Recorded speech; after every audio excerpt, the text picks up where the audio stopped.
Introduction. The universe that never quite ended. There is a particular kind of story that stays with you long after the credits roll for the last time. Not because it was the loudest story, or the fastest, or the most spectacular, but because it was the most honest. Because somewhere inside it, underneath all the singing and the magic and the bright colors, it was quietly telling you something true. Something about love and loss and the way people hurt each other without meaning to. Something about who we are and who we were and who we might still become if we're patient enough and brave enough and willing enough to feel the difficult things instead of running from them. Steven Universe is that kind of story. Created by Rebecca Sugar and first airing on Cartoon Network in 2013, Steven Universe ran for 5 seasons before concluding with a feature-length film and a follow-up limited series called Steven Universe Future. On the surface, it was a cartoon about a boy who lived in a beach town with 3 magical alien women who had taken it upon themselves to protect the Earth. There were monsters, there were fights, there were catchy songs and moments of whimsy, and a lion who showed up out of nowhere and never fully explained himself. But underneath all of that, woven into every frame, hidden in every throwaway line, buried in the background details of scenes that seemed unimportant until suddenly they weren't, there was something far more complex. A mythology that unfolded slowly, over years, revealing layer after layer of secrets. A history of grief and guilt and terrible choices made by people who thought they were doing the right thing. A universe that had been lying to itself for so long that it had almost forgotten what the truth looked like. And where there are secrets, there are theories. The Steven Universe fandom is one of the most devoted, most analytical, most creatively obsessive communities in the history of modern animation fandom. For years, fans combed through episodes frame by frame. They cataloged background details, they noticed inconsistencies in dialogue and asked what those inconsistencies might mean. They built elaborate explanations for things the show hadn't explained yet, and, remarkably, they were often right. Not just partially right. Strikingly, eerily, specifically right in ways that suggested the show's creators had left a trail of breadcrumbs so carefully placed that the most attentive viewers could follow them all the way to the truth. This is a script about those theories, all of them, or as many of them as a single night can hold. Tonight, we are going to move through the universe of this show the way you move through a dream, gently, without hurry, letting the ideas wash over you and settle into the comfortable dark behind your eyes. We will start at the beginning, or what seemed like the beginning, and work our way through the great conspiracy that sat at the heart of everything. We will visit the diamonds and their terrible power. We will sit with Rose Quartz and ask the questions she never wanted anyone to ask. We will follow Lion through the impossible pink door and find out what he's really hiding. We will stand in Spinal's garden and count the years. We will ask all the questions that the fandom asked. We will sit with the answers, the ones the show gave us, and the ones it never quite did. And through all of it, you will be lying in the dark, warm and comfortable, and the night will be quiet around you, and the voice in your ear will be soft and steady, and you will feel yourself drifting slowly towards sleep. Before we begin in earnest, let's take a moment to simply breathe. In through the nose, slow and deep, hold it for just a moment, and out, long and easy. The day is finished. Whatever it held is behind you now. You are here, in the soft dark, and there is nothing required of you except to listen. The story starts, as so many stories do, with a question that seems simple and turns out to be anything but. The question is this: what are the crystal gems really? Where did they come from? What were they before the war?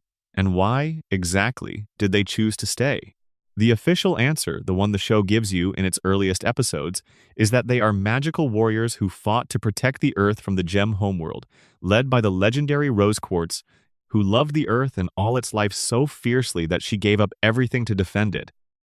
Rose Quartz died, or something like died, when she gave her physical form to bring Steven into the world. The crystal gems Garnet, Amethyst, Pearl carry on in her absence, raising her son and protecting the planet she loved. It's a beautiful story, clean and simple and heroic. It's also not entirely true. Almost nothing about Steven Universe is entirely true the first time you hear it. The show is built around the idea that perspective shapes reality, that the story you've been told is always someone's version of the story, filtered through what they knew and what they wanted to protect you from, and what they couldn't bear to say out loud. The deeper you go, the more the original story changes shape. The heroes become complicated, the villains become human. The simple narrative of good versus evil dissolves into something messier and more honest and, ultimately, more meaningful. That unraveling is what we're here to explore. So settle in, make yourself comfortable, let your body grow heavy against whatever surface is holding you. The mysteries of Beach City are about to begin. If you're watching this right now, wherever you are in the world, whether it's midnight or 3 in the morning or some strange gray hour just before dawn, drop a comment and let us know. Tell us your location and the time. There's something wonderful about knowing that people all over the world are drifting off to the same stories at the same moment. And if you haven't already, consider subscribing. There are many more nights like this one waiting for you. Part 1. White Diamond and the Terrifying Question of Origins. Let us begin at the top. In any hierarchy, there is always a top, a point beyond which there is nothing further, no higher authority to appeal to, no greater power to fear. In the gem homeworld, that point was occupied by a single figure, White Diamond, the largest, the oldest, the most powerful of all diamonds, the one who sat at the apex of gem civilization and, from that height, shaped everything that moved beneath her. And yet, for most of Steven Universe's run, White Diamond barely existed. She was a shadow, a reference. The face in the enormous mural on the wall of the diamond base that fans noticed early on and couldn't stop thinking about. She was the diamond who wasn't there, the one whose absence from the conflict of the rebellion and its aftermath was never quite explained. The one about whom almost nothing was said directly, the one who seemed to occupy a position so central to everything that the show almost couldn't look at her directly. When she finally appeared, in the 5th season, she was terrifying in a way that the show hadn't quite managed before. Not terrifying because she was violent or cruel in an obvious way, but terrifying because she was wrong. Something about her was profoundly, deeply wrong, a wrongness that operated on a register more unsettling than simple villainy. She was too perfect, too controlled, too utterly certain of her own rightness in a way that didn't leave room for anything else to exist. And that wrongness became the seed of the most far-reaching theory in the entire fandom. The theory goes like this. White Diamond is not simply the leader of the gems. She is the origin of the gems. All gems, every single one, across the entire homeworld are, in some fundamental sense, extensions of White Diamond's consciousness. Fragments of her, shaped and sent out into the world to enact her will. The gem civilization is not a society in any meaningful sense. It is a single vast mind, parceled out across countless bodies, all of them ultimately reporting back to the same source. This theory, which fans developed long before the show confirmed any part of it, draws on several pieces of evidence. The first is White Diamond's power. When she is finally shown in action, her abilities are unlike anything else in the show. She can project her consciousness into another gem's body, overriding their will entirely and essentially puppeting them from a distance. When she does this to Steven, she reaches into him and pulls out what she believes to be Pink Diamond's gemstone, what she believes to be the true self underneath the human half she finds so distasteful. The fact that she can do this at all implies something extraordinary about her relationship to other gems. You cannot reach inside a person and rearrange them unless, on some level, you are connected to what's inside them. The second piece of evidence is the structure of Homeworld itself. The gem civilization is a caste system of extraordinary rigidity, and at the top of that system are the diamonds, each of whom represents a different aspect of gem society. But they are not simply rulers. They are, in a very real sense, the source of their gems. Yellow Diamond oversees the gems who fall under her authority. Blue Diamond oversees hers. And White Diamond oversees everyone. She is not merely the most powerful diamond. She is the diamond from whom all other diamonds derive their authority, and by extension, from whom all gems derive their existence. The third and perhaps most compelling piece of evidence is White Diamond's reaction to imperfection. Throughout the show, it is established that White Diamond cannot tolerate any deviation from what she considers correct. Gems who are flawed, who behave unexpectedly, who think differently, who feel things they shouldn't feel are either destroyed, exiled, or subjected to a process called fixing, which involves White Diamond projecting her light into them and overriding whatever made them different. She does not do this out of cruelty, Exactly. She does it because, to her mind, a gem who deviates from their purpose is broken, and broken things must be repaired or discarded. The question the theory asks is, why would deviation feel, to White Diamond, like something that needs to be fixed? Why does the existence of a gem who thinks for herself feel threatening in a way that goes beyond politics or social order? The answer the theory proposes is that it feels threatening because it is, in a very literal sense, a part of White Diamond that has escaped her control. If all gems are extensions of her consciousness, then a gem who develops independent thought is not just a social anomaly, it is a fragment of White Diamond that has gone rogue. A thought she had that refused to go back where it came from. And White Diamond, who has built her entire identity around perfect control and perfect order, cannot endure that, cannot even conceptualize it as acceptable. The only framework she has for understanding it is damage. This theory rewrites the entire history of gem civilization. If White Diamond is the source, then the rebellion wasn't just a political uprising. It was a fragment of White Diamond's own consciousness embodied in Pink Diamond, the youngest and most impulsive and most feeling of the diamonds declaring independence from the whole. The corruption attack that ended the war wasn't just a weapon. It was the source trying to reclaim her scattered pieces, to call them back, to erase the individuality that had developed in her absence. Even the show's central conflict between connection and control, between love and order, between the freedom to feel and the safety of not feeling maps directly onto the idea of a consciousness that has grown beyond itself and doesn't know whether to embrace the growth or destroy it. There is something in this theory that resonates beyond the show's mythology, the fear of one's own complexity, the impulse to simplify, to reduce, to control the parts of yourself that don't fit neatly into the story you've decided to tell about yourself. White Diamond, in this reading, is not a villain exactly. She is a being who has mistaken control for safety and order for love, and in doing so has built a civilization that runs perfectly and feels nothing. The show itself pushes in this direction. When Steven finally reaches White Diamond, when he refuses to be emptied out, refuses to surrender his humanness, refuses to pretend that what she wants him to be is what he actually is, he does something remarkable. He cries. He cries in front of the most powerful being in the universe, and it works. Not because tears are magic, but because White Diamond has never encountered something she couldn't control, has never been forced to sit with someone else's grief and let it be real, and in that moment something in her, something very old and very tired and very long suppressed cracks, open just enough to let a little light in. That crack is the beginning of her redemption. But it is also, the theory suggests, the beginning of something else, the first moment in White Diamond's very long existence when a part of her that she had tried to project outward, tried to keep at arm's length in the form of other gems, came back to her and made itself felt. Fan theories about White Diamond's origins go even further. Some suggest that she predates gem civilization entirely, that she is not a gem in the way that other gems are gems, but something older, something that existed before the colonization system, before the diamonds as a group, before any of the structures that the show takes for granted as background facts. Some theories suggest that she may have created the other diamonds deliberately, as aspects of herself: Yellow Diamond to embody her logic, Blue Diamond to embody her emotion, Pink Diamond to embody her capacity for growth, and then, finding these aspects of herself unmanageable, attempted to suppress them by placing them in positions of authority within a system that demanded they perform functions rather than feel feelings. This would explain Yellow Diamond's almost compulsive efficiency.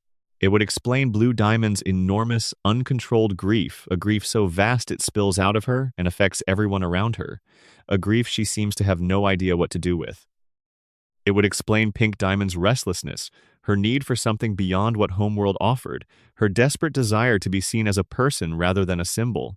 And it would explain, above all else, the peculiar quality of White Diamond's wrongness, that sense of a being who has been performing wholeness for so long that she has forgotten what wholeness actually feels like. A being who is the source of everything and is, as a result, fundamentally lonely in a way that she cannot name. A being who created companions and subjects and a civilization without ever understanding that what she actually needed was something she couldn't manufacture. Genuine connection, given freely, by someone who was under no compulsion to give it. Steven, in the end, gives her that, freely. because Stephen gives everyone that. But we are getting ahead of ourselves.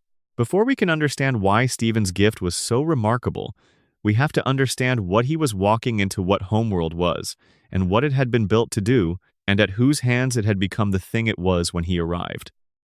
And that story, the story of what Homeworld was really for, is inseparable from the story of the diamond who was most different from the others, the one who wore a different shape, the one who wore a different name, the one they called Rose. Part 2. Rose Quartz was never real, the pink diamond deception. There is a moment in the 4th season of Steven Universe when everything changes. Not just changes, shatters. Like a gem struck at precisely the wrong angle, the entire structure of what you thought you understood breaks apart into fragments, and you are left sitting there in the wreckage of your assumptions, trying to figure out what you're actually looking at. The moment is this. Steven touches a piece of the shattered pink diamond and sees a memory through her gem. He sees a rose quartz, his mother, the rose quartz standing over the shattered remains of pink diamond. He sees it from the perspective of a witness. He sees it as something that happened exactly the way everyone has always said it happened. Rose quartz killed pink diamond. The legend is true, except that it isn't. Because the thing about Steven Universe is that seeing is not the same as understanding, and the thing about memory is that it can be staged. The theory which the fandom began developing almost immediately after this scene aired, and which the show went on to confirm in devastating, beautiful detail, is that Rose Quartz did not kill Pink Diamond. Rose Quartz was Pink Diamond. She had been Pink Diamond all along. The Rose Quartz persona, the crystal gems, the rebellion, the supposed death of a diamond, all of it was an elaborate performance, staged by a young diamond who desperately wanted out of a life she had never chosen and could no longer endure. Let's sit with what this means for a moment. Pink Diamond was the youngest of the diamonds. She had been given a colony to manage the earth as a way of proving herself, of demonstrating that she deserved the status and power that came with being a diamond. She was supposed to drain the earth of its resources, create new gems from its life force, and leave the planet a hollow shell. That was the job. That was what diamonds did. But Pink Diamond was different from the other diamonds in ways that Homeworld could not accommodate. She was curious. She was emotional. She loved the organic life on Earth in a way that was, by Homeworld standards, completely irrational and more than a little embarrassing. She watched the creatures that crawled and swam and flew across its surface and felt something that the Homeworld had no category for: wonder, delight. A deep, stubborn conviction that these small, fragile lives mattered, that they had value not because they could be made into gems or used for resources, but simply because they were alive. She petitioned the other diamonds to stop the colonization. She begged. She made her case as clearly and sincerely as she could, and they refused. Not because they were monsters, exactly, or not only because of that, but because they genuinely could not understand what she was asking. The Earth was a resource. Resources were used. That was the system. That was how things had always been, and how they would continue to be. And Pink Diamond's feelings about small organic creatures were, at best, a phase that she would grow out of. When she couldn't change their minds, she tried a different approach. She created a disguise.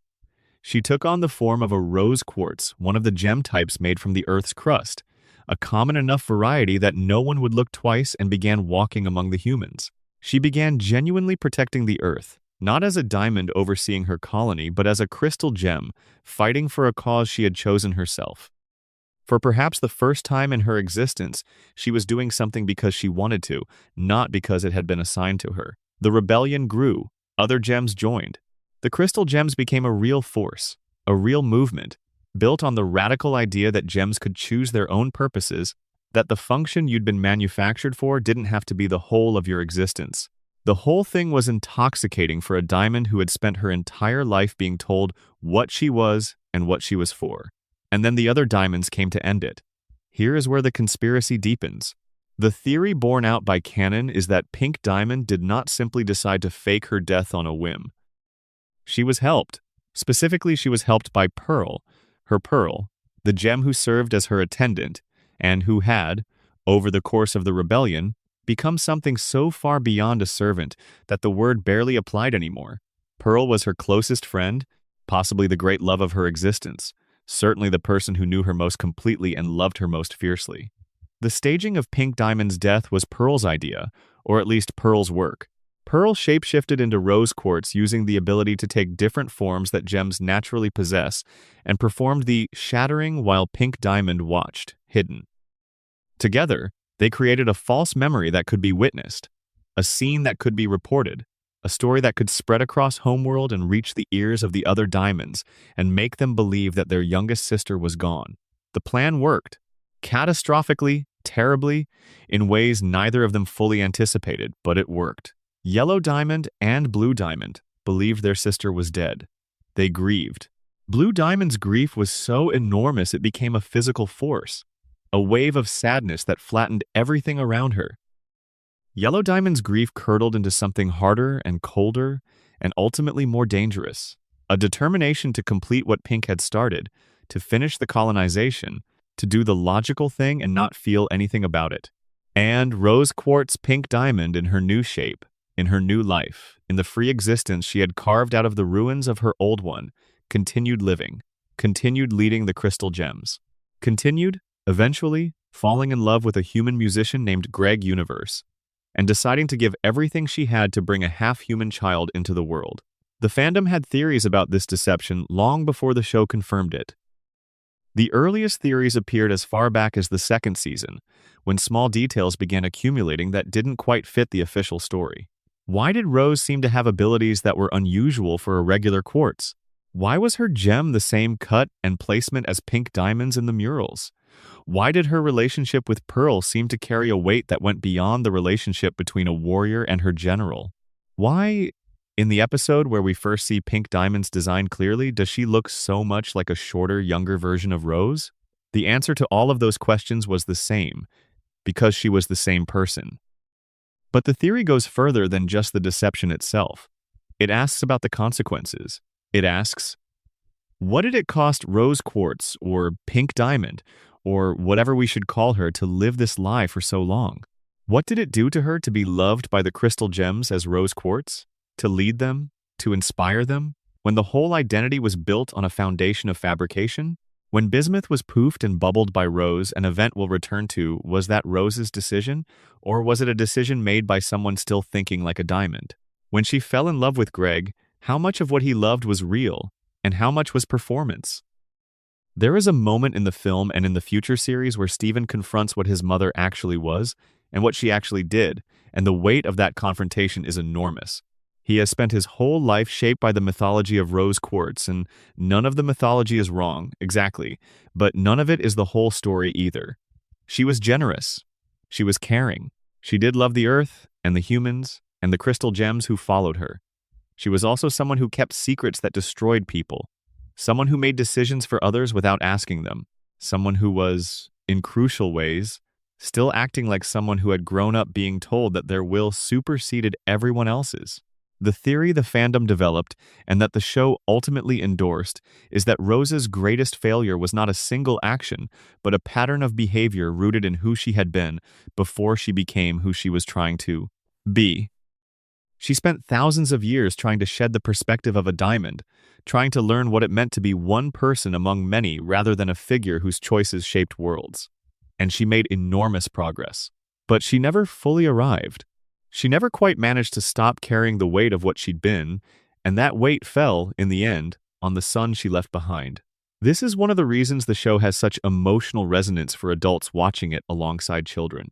It is, among other things, a story about the way that the unprocessed pain and unexamined power of one generation becomes the inheritance of the next.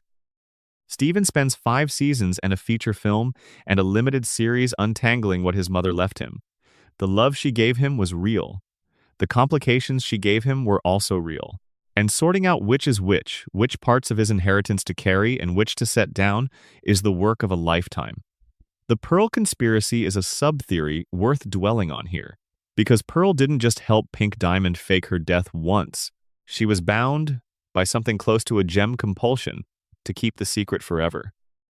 In the episode A Single Pale Rose, we see Pearl trying to tell Steven what really happened, trying desperately to communicate the truth that she has been carrying alone for thousands of years, and finding that she literally cannot say the words. The compulsion is not a command she can override. It is built into her, laid down by Pink Diamond, who told her, You are never, ever to speak of or reveal this to anyone. And Pearl, who loved her diamond more than anything, agreed, and kept the secret for thousands of years. While the crystal gems she fought alongside built their understanding of who Rose was and what she stood for on the false foundation of the official story. While Stephen grew up surrounded by the mythology of his mother without being able to access the truth, there is something heartbreaking about Pearl's position in this story. She knew everything. She knew the whole truth from the beginning, and she was prevented from sharing it not by external force but by a promise she had made to someone she loved, a promise that had transformed over thousands of years from an act of devotion into a prison. The moment she is finally able to tell Stephen the truth, to show him the memory of what actually happened, feels like a release not just for him but for her, a weight finally lifted, a secret finally permitted to become a story that can be shared. The fandom also developed theories about what Pearl's compulsion implies about Pink Diamond's character. A being who truly understood and respected autonomy would not have bound her closest companion to silence in a way that Pearl couldn't escape. Pink Diamond did it out of love, probably out of fear that Pearl might let something slip, out of a desire to protect them both. But the effect was to take Pearl's choice away, to decide, with the certainty of someone who has grown up as a diamond, that she knew better than Pearl what Pearl should be permitted to say. It's a small act of power that contains, in miniature, everything Steven Universe has to say about the way love and control get tangled together. The way even the most loving people can do harm when they haven't examined the assumptions they carry about whose needs get to take precedence. All of this, the deception, the compulsion, the grief of the other diamonds, the crystal gems fighting under a false banner, was set in motion by a young diamond who wanted to be free. She found a kind of freedom. She built a kind of life. And she left behind a son to finish the work of becoming the person she was trying to be. That's the Pink Diamond conspiracy in its fullness. But before we move on, we need to sit with one more piece of it, one more question that the fandom has never fully stopped asking, even after the show provided its answers. If Rose was Pink Diamond, if she was, at the cellular level of her being, a diamond, then what happened to the instincts and the power and the perspective that she was shaped with? Can a diamond really become something other than a diamond just by choosing to? Or does the original programming always persist, underneath, waiting for the moments when the performance slips?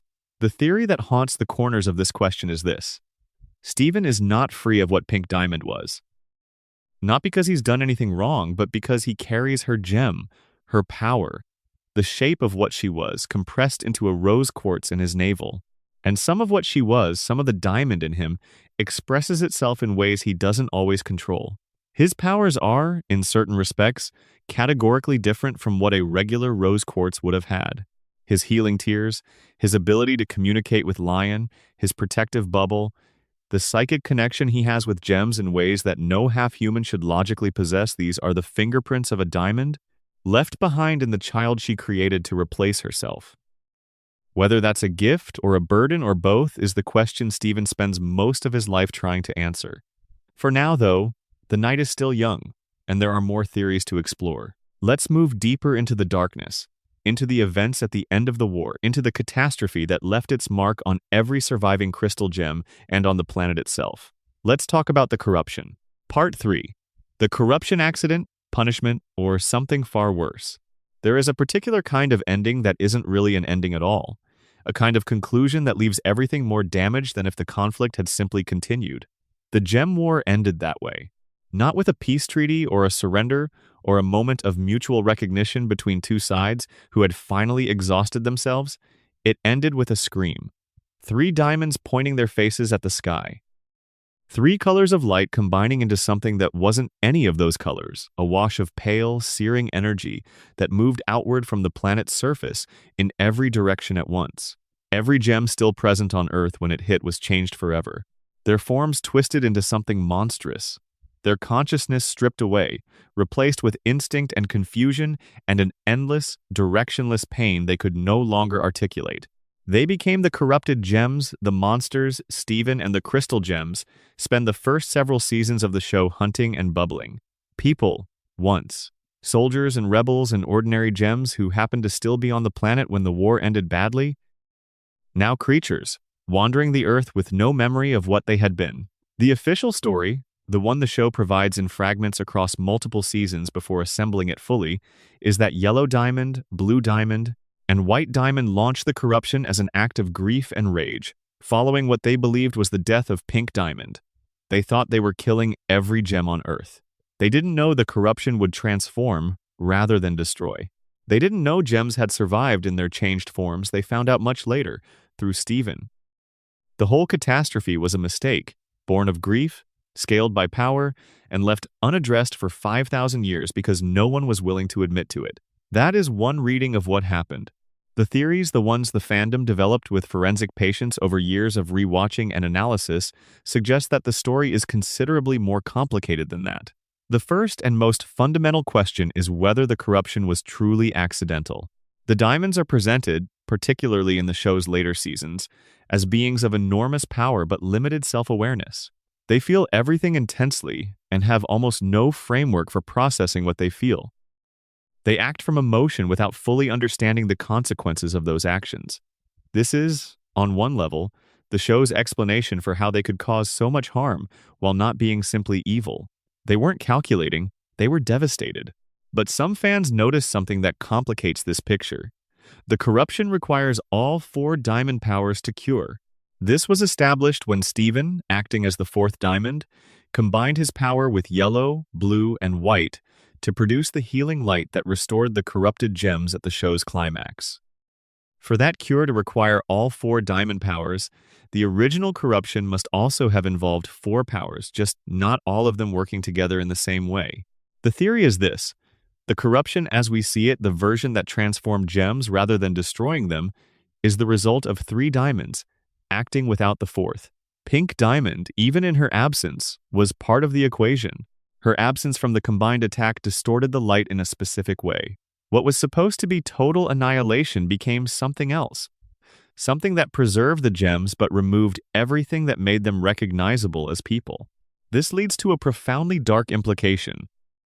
If the corruption's specific character, the transformation rather than destruction, was a function of Pink's absence, then in some sense the corruption is a scar left by the shape of what was lost.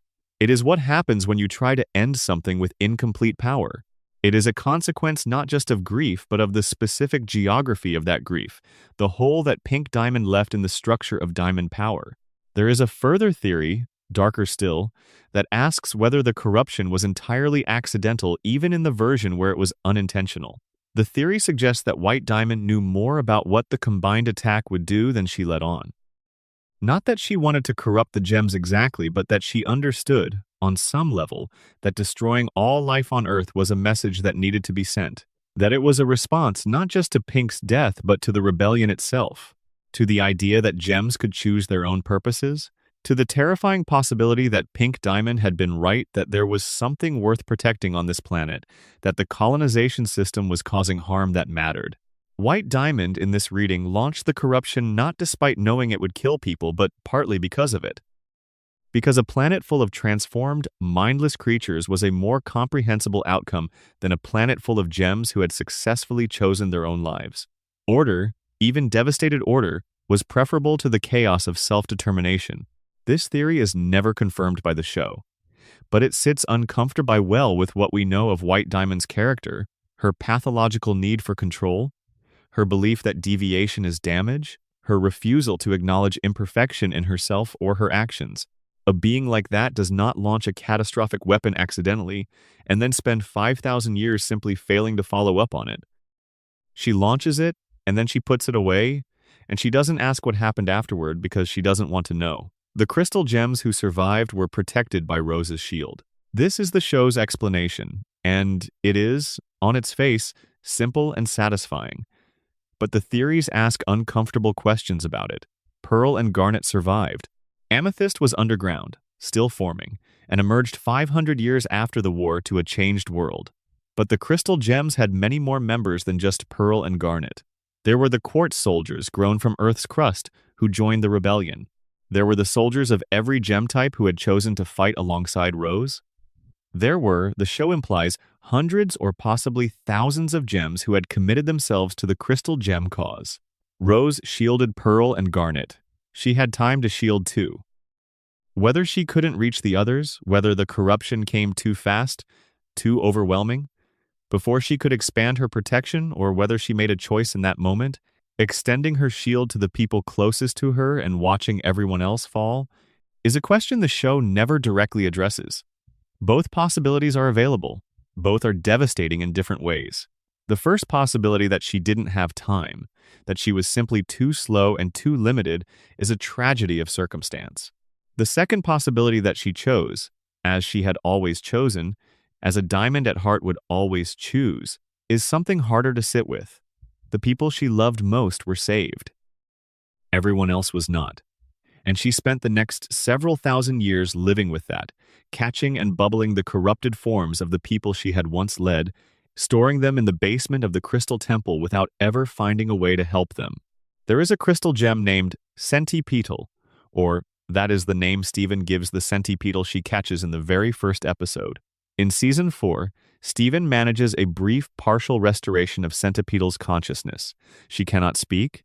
She draws frantically instead a ship, the crystal gem symbol, the corrupting light, Rose, arms outstretched.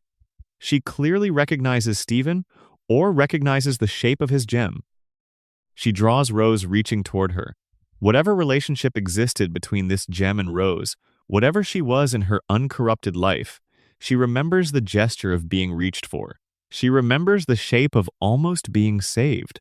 It is one of the most heartbreaking images in the entire show, and it raises the question that the corruption conspiracy most wants to ask. Did Rose know?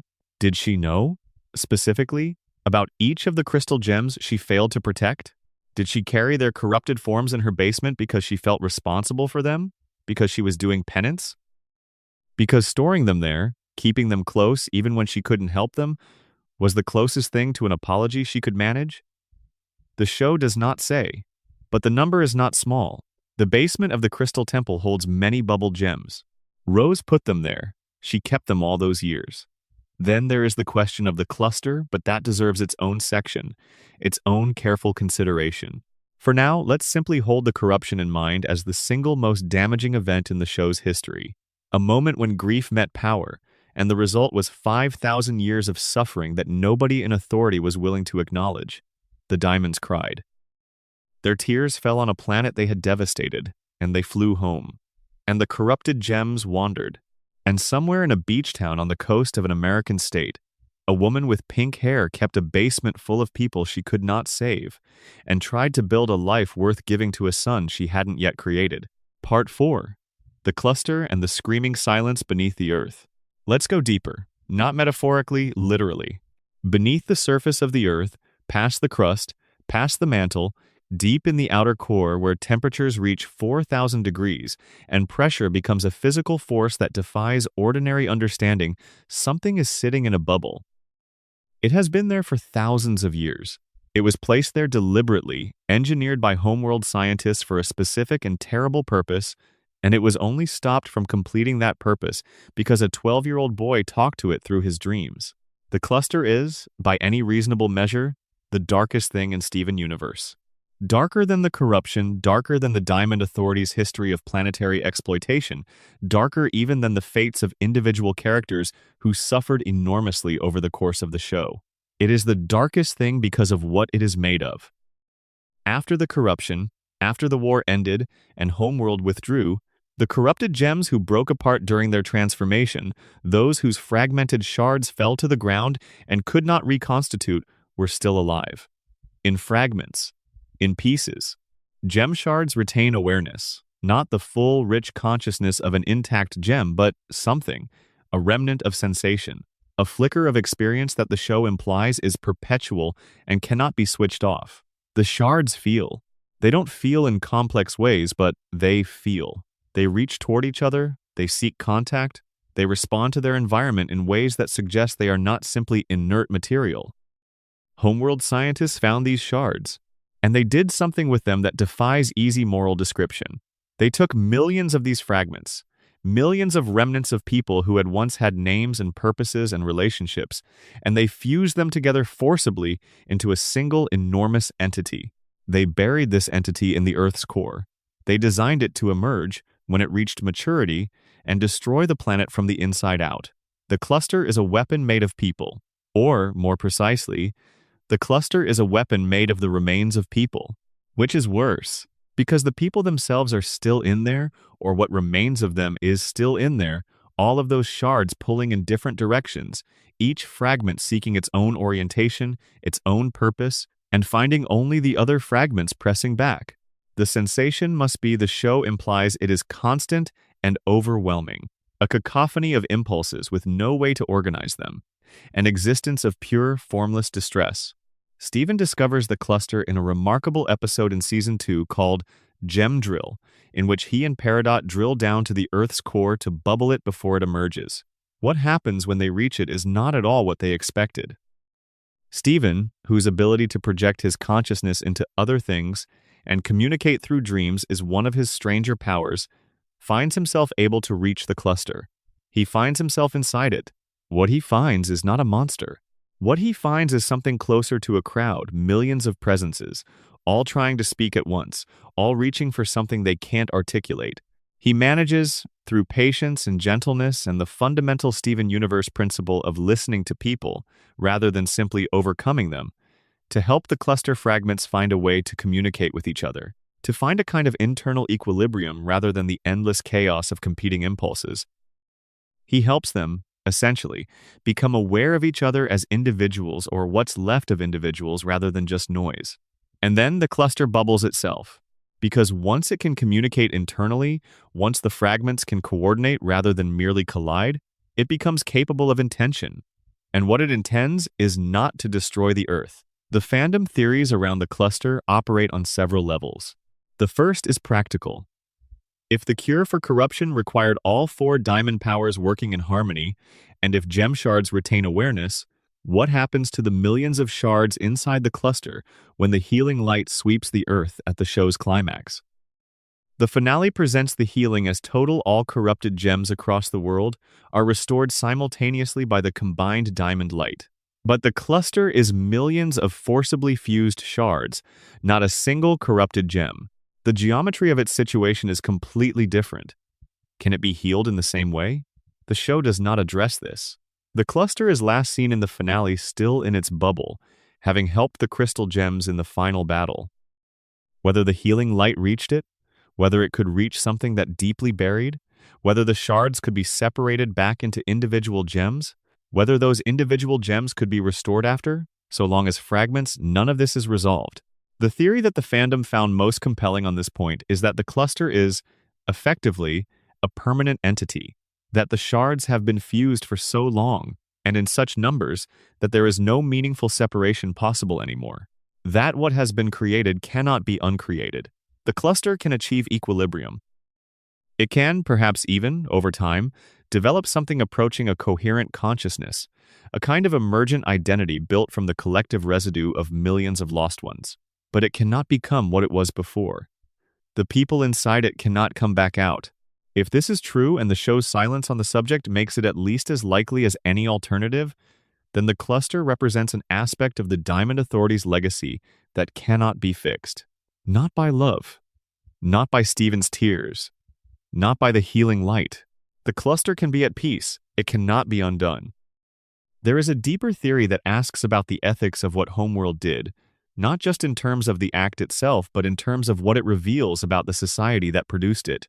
The cluster required Homeworld scientists to not only know that gem shards were sentient, but to work with that knowledge in the engineering of the weapon. You cannot design a weapon around the awareness of its components without being aware of those components' awareness. The scientists who built the cluster knew what they were doing. They knew the shards felt. They used that fact they may have depended on it, since the weapon's destructive power might have relied on the accumulated tension of millions of conflicting impulses seeking release. This is not a moment of negligence or ignorance. It is a deliberate choice made by a civilization that had decided the suffering of defective or defeated gems was not morally relevant. The fans who developed this theory connected it to the broader picture of Homeworld society, a society in which the purpose you were born for determined your value, in which gems who deviated from their function were not just punished but literally treated as broken equipment, in which the idea that a gem's inner life mattered for its own sake was, until the rebellion, Not a political position, but simply an incomprehensible concept. In that context, the cluster is not an anomaly. It is the endpoint of a logic. If the inner lives of gems don't matter, then using the remnants of gems as raw material is entirely consistent with everything else the system believed. What makes the cluster haunting as a piece of storytelling is that it sits there, unresolved, at the literal center of the earth in a children's show. The show gave it a happy ending, Stephen helped it find peace. But the peace is not resolution. It is an accommodation with a situation that remains fundamentally wrong. Millions of fragments of people, fused together against their will, resting in their bubble, unable to come back as what they were. And Earth is built on that. The planet Stephen loves, the planet that the whole show has been about protecting, has this at its center. Not metaphorically, literally, in the core of the thing itself. Sometimes the theories that the fandom develops around Steven Universe are not really about finding hidden information. Sometimes they are attempts to metabolize the implications of what the show put in front of you and then moved past without quite giving you time to process. The cluster theory is one of those. The show gave you the cluster, made it beautiful in a strange and heartbreaking way, and then moved on. The theories are the fandom asking, wait, can we go back? Can we think about this for a little longer? Can we acknowledge what's down there? The answer, for now, is yes. We can acknowledge it. We can let it be one of the things we hold gently in the dark tonight. Along with all the other losses and uncertainties and unresolved griefs of this show, the cluster found peace. That is something. It is real. Whatever else is true, Stephen reached it and helped it, and that matters. But somewhere deep below the surface, millions of fragments of people are still together in the dark, and the full accounting of what that means is one the show never had time to complete. Let's come back to the surface now. Let's breathe the ocean air. Let's find something warm and alive and pink and inexplicably magical. Let's find Lion. Part 5. Lion, the Secret That Breathes. There is a character in Steven Universe who appears in the second episode of the show, sticks around for 5 seasons in a film, and is never fully explained. He doesn't speak. He doesn't transform. He doesn't reveal a hidden history or undergo a character arc in the conventional sense. He is simply there, enormous and pink and faintly incongruous, walking alongside Stephen with the particular self-possession of an animal that knows exactly what it is and has no interest in explaining itself to anyone. His name is Lion, and he is one of the show's deepest mysteries. Here are the things the show confirms about Lion, presented as plainly as possible so we can fully appreciate how strange they are when taken together. Lion is a lion. He appears to be in most ways a physically normal lion. He has fur, paws, eyes, teeth, the general shape and bearing of a large male African lion. He has always been pink. He can walk on water without sinking. He can run at speeds that far exceed what his body should be capable of. He can open portals enormous, diamond-shaped portals of pink light that allow instantaneous travel across vast distances, up to and including the surface of the moon. He has a pocket dimension inside his mane, a sunlit savanna space with tall pink grass and a single acacia tree, where rose quartz kept her most precious and most secret possessions. His portals are shaped like diamonds. His roar, when directed at a gem, can forcibly push them back into their gemstone, essentially stunning them. He was resurrected from the dead by rose quartz. He has been pink and magical and slowly aging ever since. How he died is something the show never tells you. Let's start there, because the death is the center of everything. The resurrection is confirmed by analogy when Stephen cries over Lars in Season 5. After Lars is killed on a homeworld ship, his tears bring Lars back to life. Lars comes back pink. His hair becomes a portal to Lion's main dimension. He ages very slowly afterward. He can't eat. The mechanism is identical to what must have happened with Lion. Rose's healing tears fell on him at some point in the past few centuries. And whatever those tears do to organic life when combined with grief, whatever magic lives in crying over someone you love and not wanting them to be gone, it did it to Lion. But Rose's healing tears don't fall on every creature she encounters. They are not a resource she deploys strategically. When Stephen cries over Lars, he is not trying to perform a miracle. He is simply grieving, holding Lars and refusing, on the level of his body and his heart, to accept that this person he cares about is gone. The tears are the external expression of something internal, a love profound enough and a grief raw enough that reality bends around it. This means that something happened to Lion that produced that quality of grief in Rose Quartz, something that made her hold a dead lion and refuse to let him go, something that made the tears come. The Explorer's Journal, written by Buddy Budwick, the human explorer Stephen encounters through a found document in Season 4, places Rose in a desert with a pride of lions at some point in the past several centuries. She is illustrated alongside them in Buddy's sketches, a tall woman with enormous hair surrounded by ordinary, tawny lions. None of them are pink in the illustrations. They are drawn as regular lions, which means that at the time Buddy encountered Rose, Lion either didn't exist yet or wasn't present. And it means that Rose had relationships with a whole community of lions, not just this one, but many. The fandom theory that follows from this is both simple and devastating. Rose lived with the pride for some period of time, years, possibly decades. The show gives no precise timeline. She became part of their world in whatever way an immortal alien warrior can become part of a community of animals. She cared about them. She watched them live and grow old. She was, as she always was with the life of the earth, completely unguarded in her love for these creatures. And then, one day, one of them died. One specifically, one in particular, the one who would become Lion. Whether Lion died protecting Rose, whether something threatened her in the desert and he interposed himself, the way a loyal creature who loved her might, or whether he died of illness, or injury, or simply old age, the show doesn't say. What the show implies, through everything it knows about how Rose's tears work, is that she was there when it happened, that she was with him, that she held him or touched him or was close enough that her tears could fall on his body, and that she loved him enough that they came. The pink that resulted the altered nature of what Lion became is one of the show's most beautiful and most poignant mysteries, because it is clearly not what Rose intended.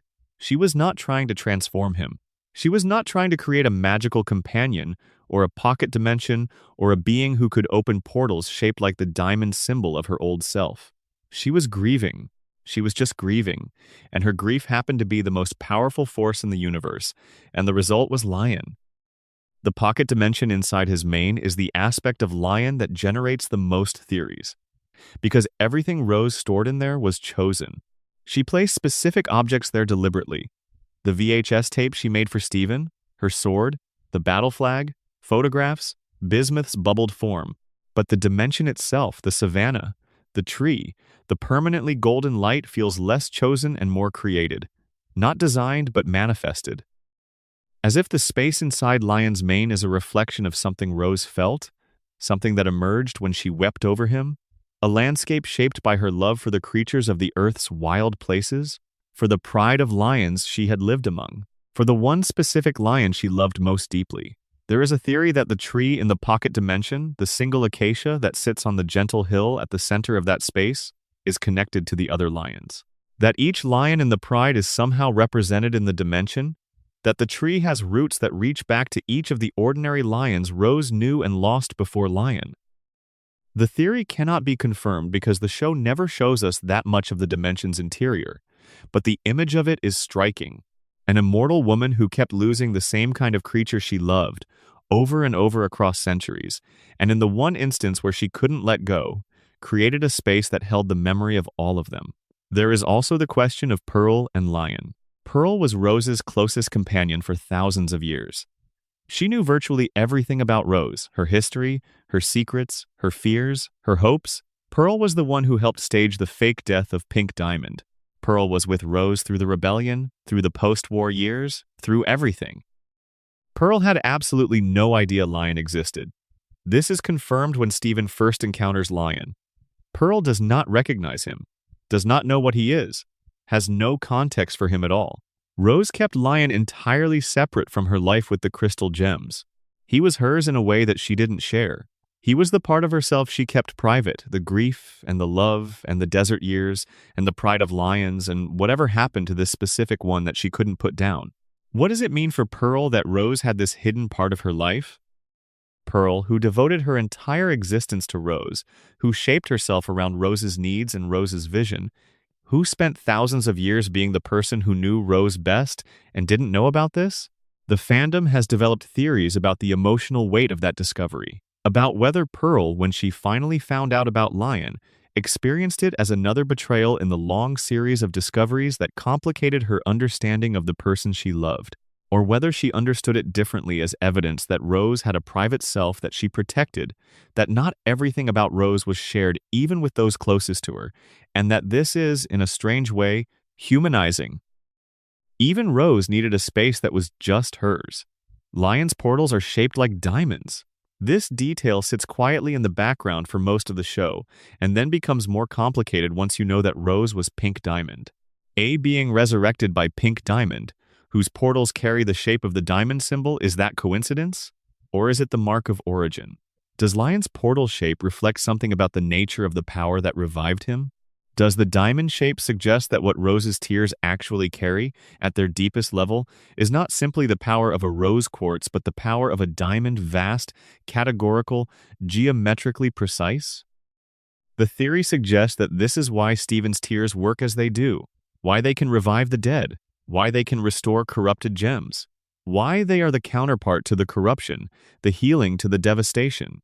Because Rose was not just a rose quartz when she wept over Lion. She was a diamond. And what a diamond's grief does to the world is different in kind from what anyone else's grief does. Lion sits on the front steps of the Crystal Temple at the end of the show. He is still there when Steven drives away in his van at the end of Future. He watches Steven go with the particular equanimity of a creature who has seen a great deal and is not surprised by any of it. He is still Pink. He is still enormous. He is still keeping his secrets, which are Rose's secrets, which are the secrets of the desert years and the lions, and the grief that made him what he is. He will still be there long after Steven comes back from his journey. Long after the Crystal Gems have had whatever conversations they are saving for later, long after Beach City has had whatever changes are coming. He will probably outlive everyone he knows except for the gems. He ages slowly. He has been alive since before Steven's father was born. Since before most of the humans of Beach City were born. He may still be there, pink and enormous and private, long after all of them are gone. There is something almost unbearably tender about that, if you let yourself sit with it.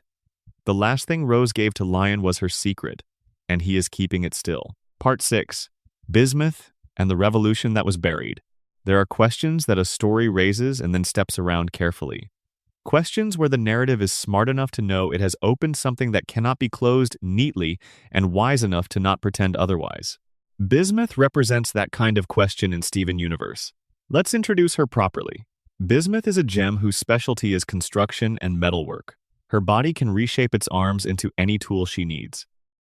She is enormously strong, physically imposing, warm-hearted, funny in a way that is specifically the humor of someone who has survived a very long time and learned to laugh at the things that haven't killed her yet. She was one of the original Crystal Gems, one of the first to join Rose Quartz's cause in the earliest days of the rebellion, thousands of years before the events of the show. She fought in the war. She built weapons. She maintained the forge from which the Crystal Gems drew their arsenal. She has been in a bubble inside Lion's main dimension for several thousand years. Rose sealed her there, told everyone she'd gone missing in battle, left her asleep in that pink space where the light is always afternoon, with the other secrets and the things Rose couldn't bear to keep close and couldn't bear to throw away. The reason is this. Bismuth developed, over the long years of the war, a weapon. She called it the Breaking Point.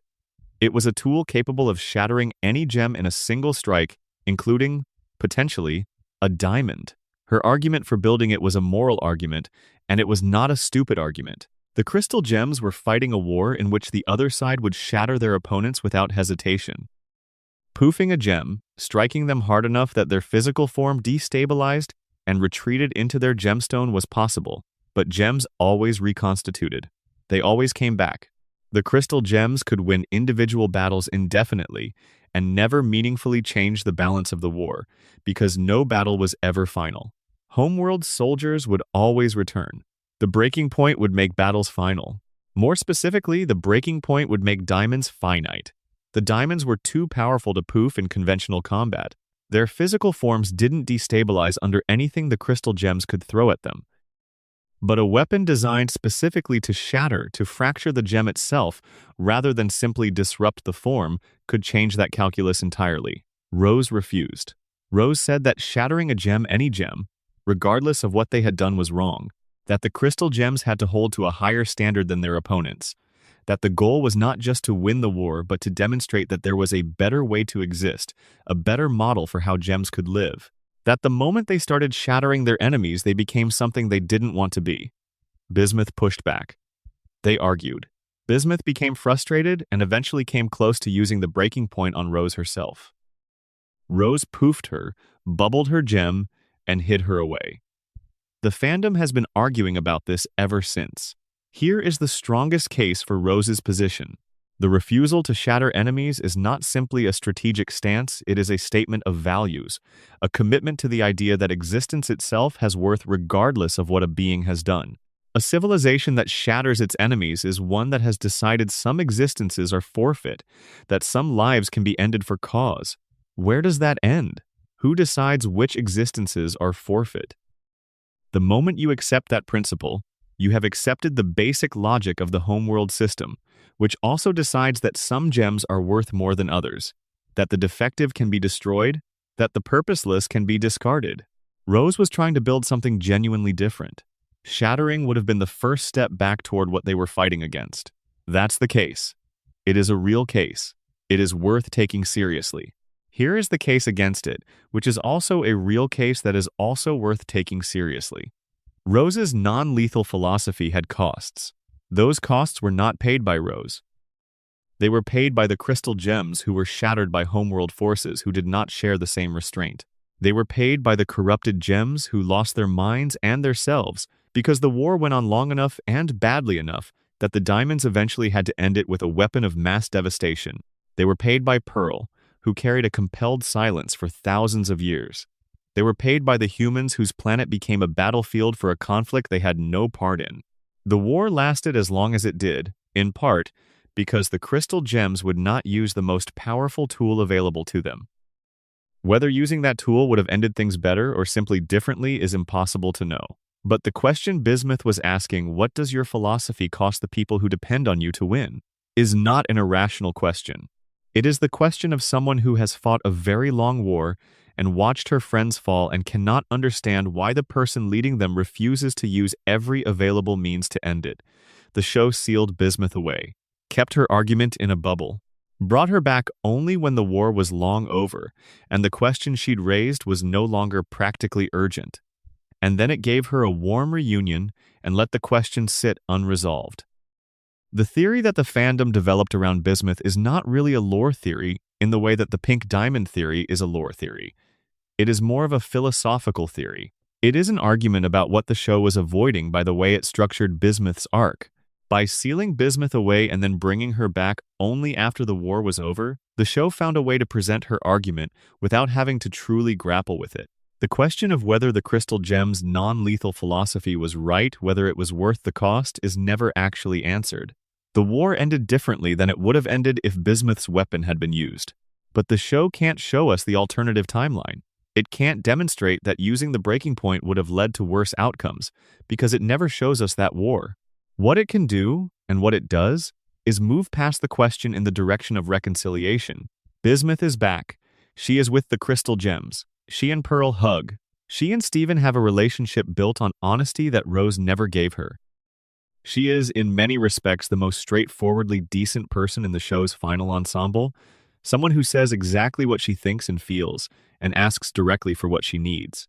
But nobody ever says, you know, on reflection about the war and the breaking point and the years you spent in a bubble, let's actually talk about whether Rose was right.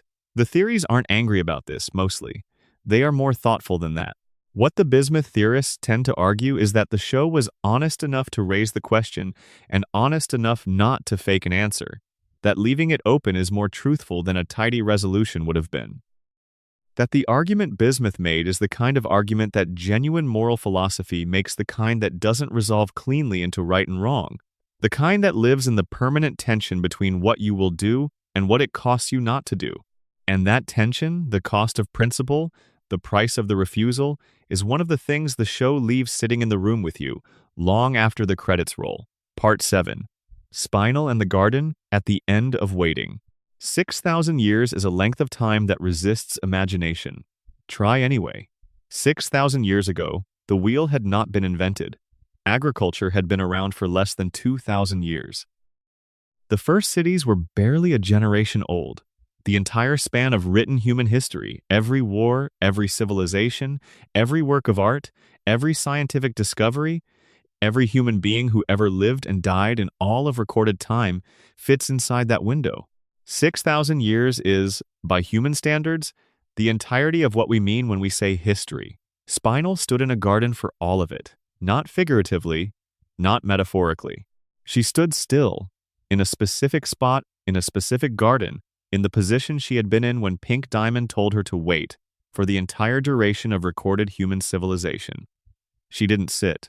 She didn't wander. She didn't sleep in any meaningful sense. She waited because she had been told to wait, because the person she loved most had told her this was a game and had promised to come back. Pink Diamond never came back. It is worth understanding who Spinel was before any of this happened, before the waiting, before the devastation, before she became the force of grief and fury that arrives in Steven Universe.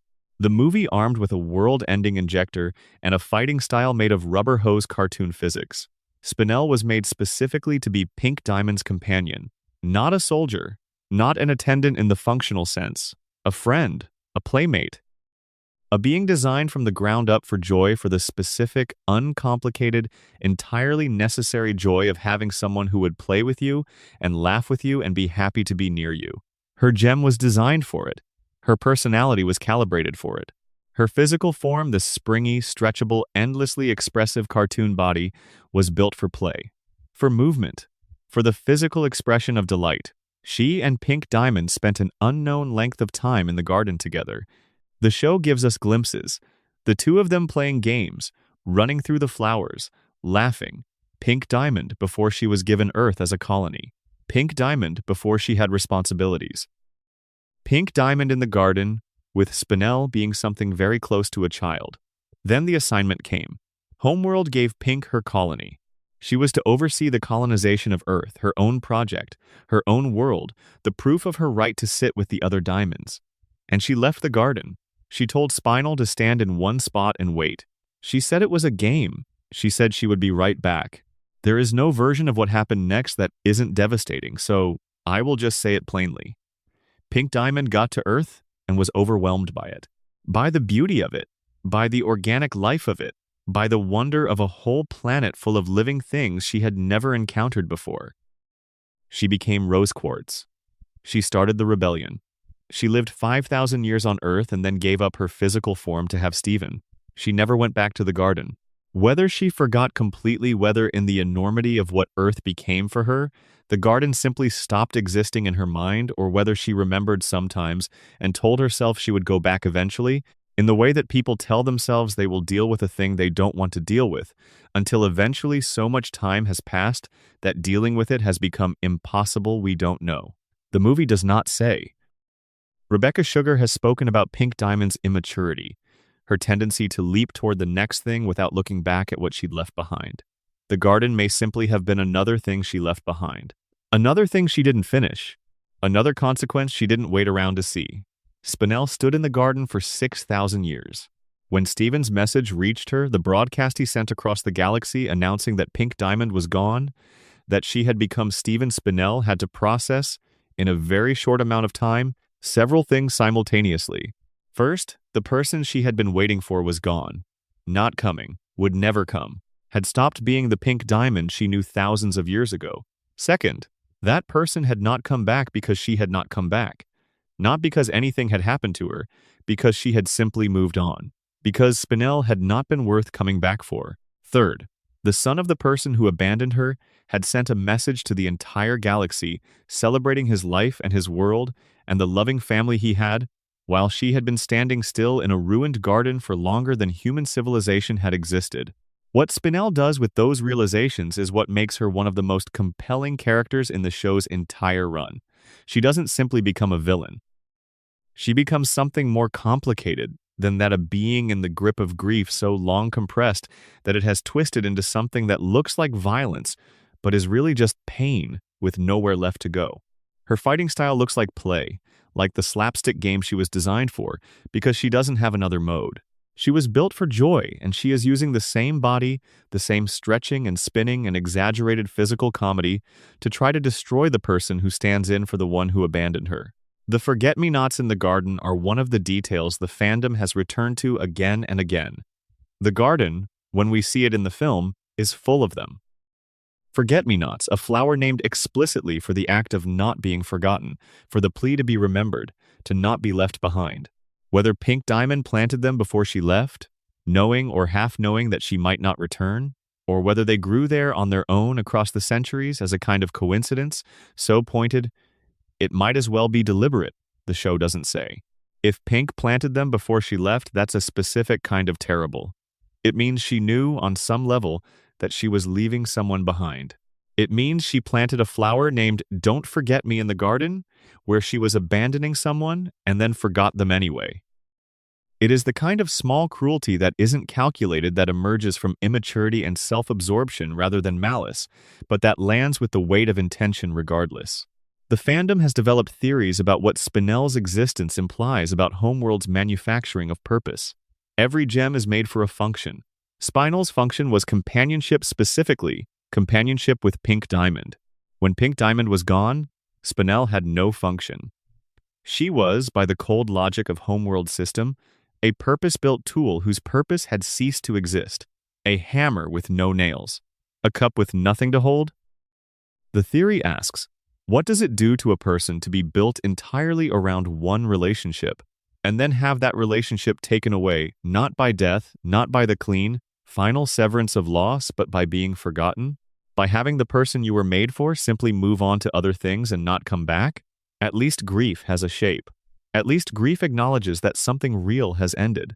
What Spinel experienced was something without a name, abandoned not through any event, but through simple omission, through not being worth the thought it would have taken to return. The ending the film provides for Spinel is warm. The three remaining diamonds, yellow, blue, white, encounter her and immediately delight in her. They play. She makes them laugh. She finds, in the aftermath of everything, three powerful beings who are genuinely glad she exists. She chooses to go to Homeworld with them. The theories ask whether this is healing or whether it is something more complicated. Spinel's entire identity is built around devotion to a specific person. The film replaces the specific person with three different people. Is that healing? Or is it the same pattern, continuing a being who defines herself through devotion, finding new people to be devoted to? The film believes it is healing. The film is probably right. But the healing is partial, and the thing that was done to Spinel cannot be undone by a warm ending, and the person who did it is gone and cannot apologize, and in some sense that absence the impossibility of a real reckoning, of a genuine acknowledgement from the one who caused the harm, is its own kind of grief that Spinel has to carry forward. The show leaves that where it is, as it should. Some things don't have resolution. Some wounds change shape but don't close completely. Spinel will be all right. The film earns that belief. But she will carry the garden with her. The forget-me-nots will always be there, somewhere in the background of who she is. Part 8. Steven is not what he was told. The half-gem hybrid theories. In a genre built on chosen ones and destined heroes and young people discovering that they have extraordinary powers, Steven Universe manages to do something genuinely unusual. It centers a protagonist whose nature is genuinely uncertain. Not uncertain in the way that a mystery has an answer waiting to be revealed, but uncertain in a more fundamental sense. Nobody in the show fully understands what Steven is. Not the crystal gems, not the Homeworld gems, not the other diamonds. Not even Steven himself. The show is honest about this uncertainty. It doesn't hold the answer back. It admits, in multiple episodes, that there is no clear answer. Steven is the first of his kind. The half-human, half-gem hybrid is a category with exactly one member, and that member is still figuring out what the category means. The theories the fandom developed around Steven's nature are some of the most elaborate and most carefully evidenced in the entire fandom. They draw on everything from gem biology to diamond mythology to the specific pattern of Steven's abilities as they develop across 5 seasons and a film and a limited series. And while the show never fully resolves the question, the theories have gotten very close, in some cases closer than the show itself seems to want to go. Let's start with the basics of what we know. Steven was born to Greg Universe, a human man with a guitar and a van, and an enormous amount of genuine love to give. And Rose Quartz, who was Pink Diamond, in a different shape and a different name, and a life she had built carefully and incompletely away from what she was born as. Rose gave up her physical form to bring Steven into the world. This is not a metaphor. Her body, her gem-constructed physical form, dissolved into light and became part of the new life she was creating. What remained was her gemstone, the rose quartz embedded in her navel that is now embedded in Steven's navel, and the combination of that gem and Greg's human biology, that is Steven himself. The question is, what does that mean? What does it actually mean for a gem's essence to become part of a new person? The official position of the show is that Rose is gone. Fully, completely, definitively gone. Steven is not Rose. Steven is his own person. The gem he carries was once Rose's, but it is now his. The identity is his. The memories are his. The choices are his. The show validates this position explicitly and repeatedly, most powerfully in the confrontation with White Diamond, when Steven refuses to let her reduce him to a remnant of Pink Diamond. The theories ask a more nuanced question. Not whether Steven is Rose, he is not, and the show is correct that this is the wrong framing, but whether Rose is, in some sense, still present inside him. Whether the gem in his stomach carries something more than just power, whether the consciousness, the accumulated experience, the memory, the self that was once rose quartz and before that Pink Diamond, whether any of that survived the transformation. The evidence that something survives is suggestive if not conclusive. Steven's dreams have a texture that seems connected to his gem in ways that go beyond ordinary experience. In Season 2, he projects his consciousness into the body of a watermelon Steven, a creature created from his own plant growth power on a remote island. In Season 4, he can enter the dreams of gems and communicate with them. He communicates with the cluster through something that looks and feels like a shared dream space. These abilities require a connection to something beyond ordinary human consciousness. They require, the theory suggests, access to the gem processing that lives inside his stone. But more specifically, in Future, the short follow-up series, Steven begins losing control of his powers in ways that track closely with emotional stress. When his suppressed grief and rage surface, and Steven has been suppressing grief and rage for most of his life, doing the emotional labor of everyone around him while quietly failing to process his own feelings, his gem responds. His skin turns pink. He grows larger. He emits waves of destructive energy. The things he destroys in these moments are destabilized at the gem level. He's not just causing physical damage. He is causing the kind of disruption that only diamond-level power produces. The theory is that what surfaces in these moments is not Steven's power gone wrong. It is Pink Diamond's power. Specifically, Pink Diamonds. The same category of force that produced the corruption, that can heal or devastate at the scale of a planet, that defines the upper limit of what a diamond can do, that power is inside him, carried in the gem, and it emerges when his human emotional regulation fails. This creates a picture of Steven that is considerably more complex than the show's official position. If Rose's gem carries something of Rose's power, not Rose's consciousness, not Rose's identity, but the fundamental force that made her a diamond, then Steven is not simply a new person carrying an old gem. He is a new person carrying old power. And the old power doesn't know it has a new person. It responds to the cues that shaped it across thousands of years of diamond existence. When Steven is in grief and rage, the gem responds, as it always responded to Pink Diamond's grief and rage, with enormous, uncontrolled energy that transforms the world around it. The further implication of this theory is that Steven's healing journey, the therapy, the processing, the gradual acknowledgement of his own emotions, is not just personal growth in the ordinary sense. It is, functionally, a process of learning to coexist with what the gem carries, not to suppress it, not to deny it, not to let it take over, but to metabolize it, to be in relationship with it, to be a person who holds old power gently enough that it doesn't shatter things. The fandom developed a related theory about what the gem's continued presence implies for Rose's fate. The show says Rose dissolved, that her consciousness ceased to exist, that there is nothing of her remaining except what she gave to Steven. Some fans found this too absolute, the show's insistence too emphatic, almost as if it was working hard to close a door it knew people would want to open.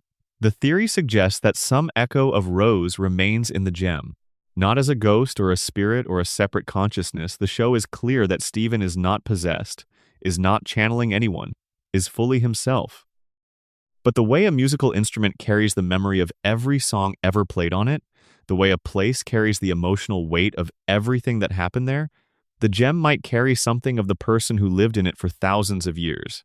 Not consciousness, not identity, but pattern, shape. The emotional and experiential residue of a very long life, compressed into crystalline form, available to be accessed not through direct memory, but through resonance.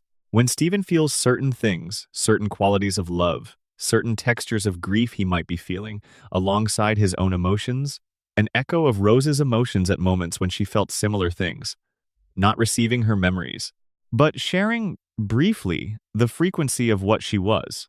This is speculative.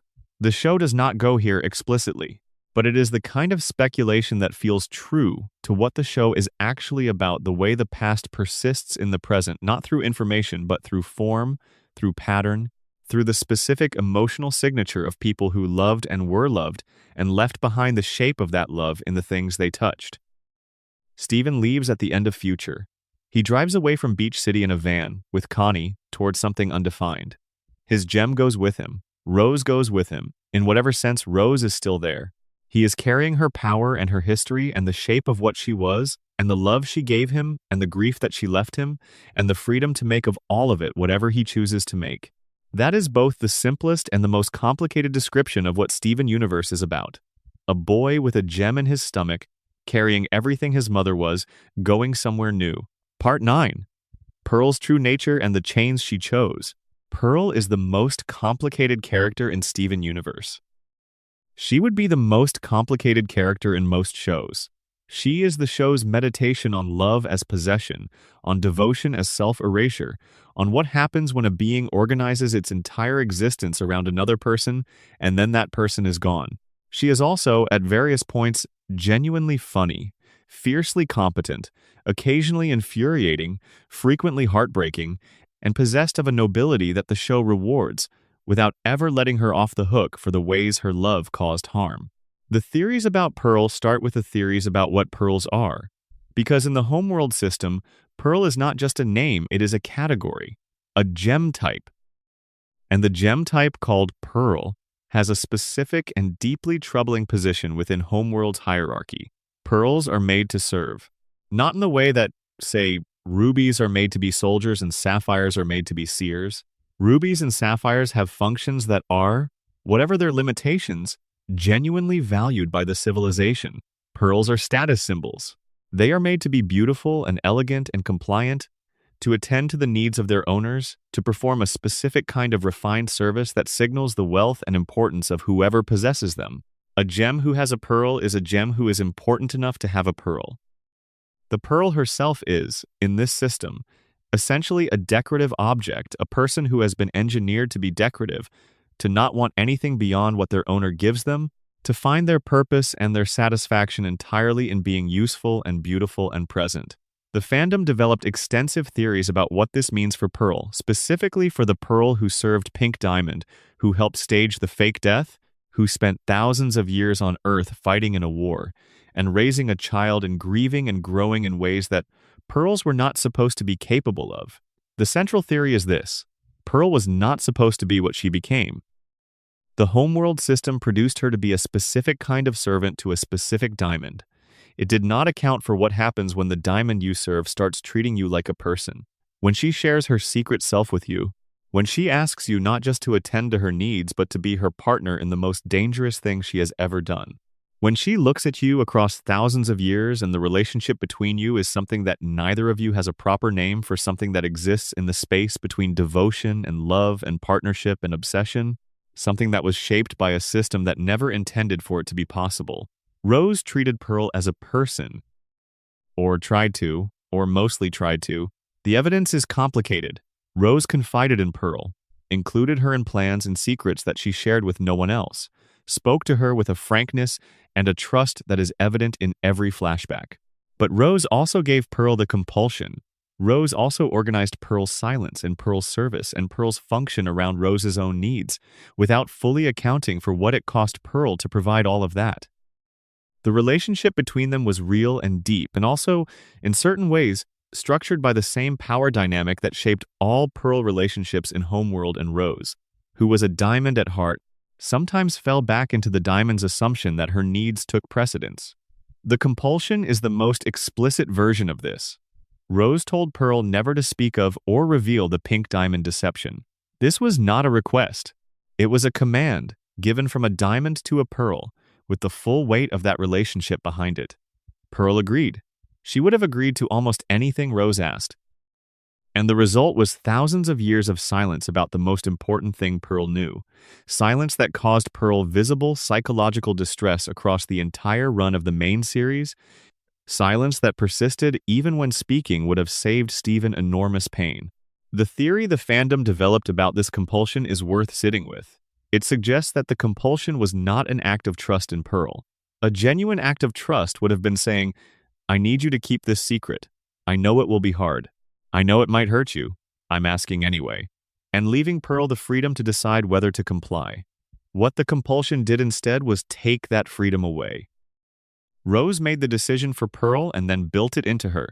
Rose decided that Pearl's agreement couldn't be risked, that Pearl's discretion wasn't enough, that the only way to be safe was to make Pearl incapable of telling. Whether Rose understood what she was doing, whether she understood the harm, is a question the show leaves deliberately open. Rose was Pink Diamond. Pink Diamond was a being who had grown up making decisions for others without consultation.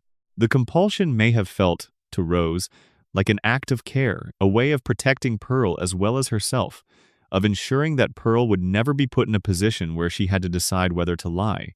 From inside a diamond's psychology, removing someone's agency can feel like protection. It is, the show quietly suggests, one of the most insidious forms of harm, the harm done by someone who genuinely believes they are helping. Pearl's arc in the show is, among other things, the story of becoming a self, of moving, slowly and painfully, from being organized around another person to being organized around something within herself. The episodes where she struggles most visibly are the ones where she confronts the distance between who she was built to be and who she is trying to become, the beautiful, compliant, purpose-defined Pearl of Homeworld versus the Pearl who has lived on Earth for thousands of years and fought in a war and loved people and lost them and kept going. In the episode Story for Steven, seen in flashback, Pearl watches Greg interact with Rose and is visibly, painfully uncomfortable.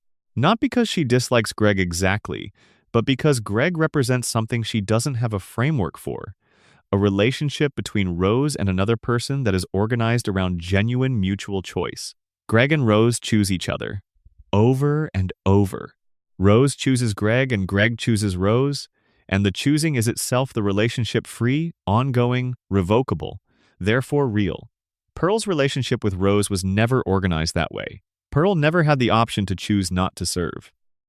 She was made to serve, and the love she developed for Rose grew up inside that structure, genuine and deep, and also the show is careful about this, not entirely free.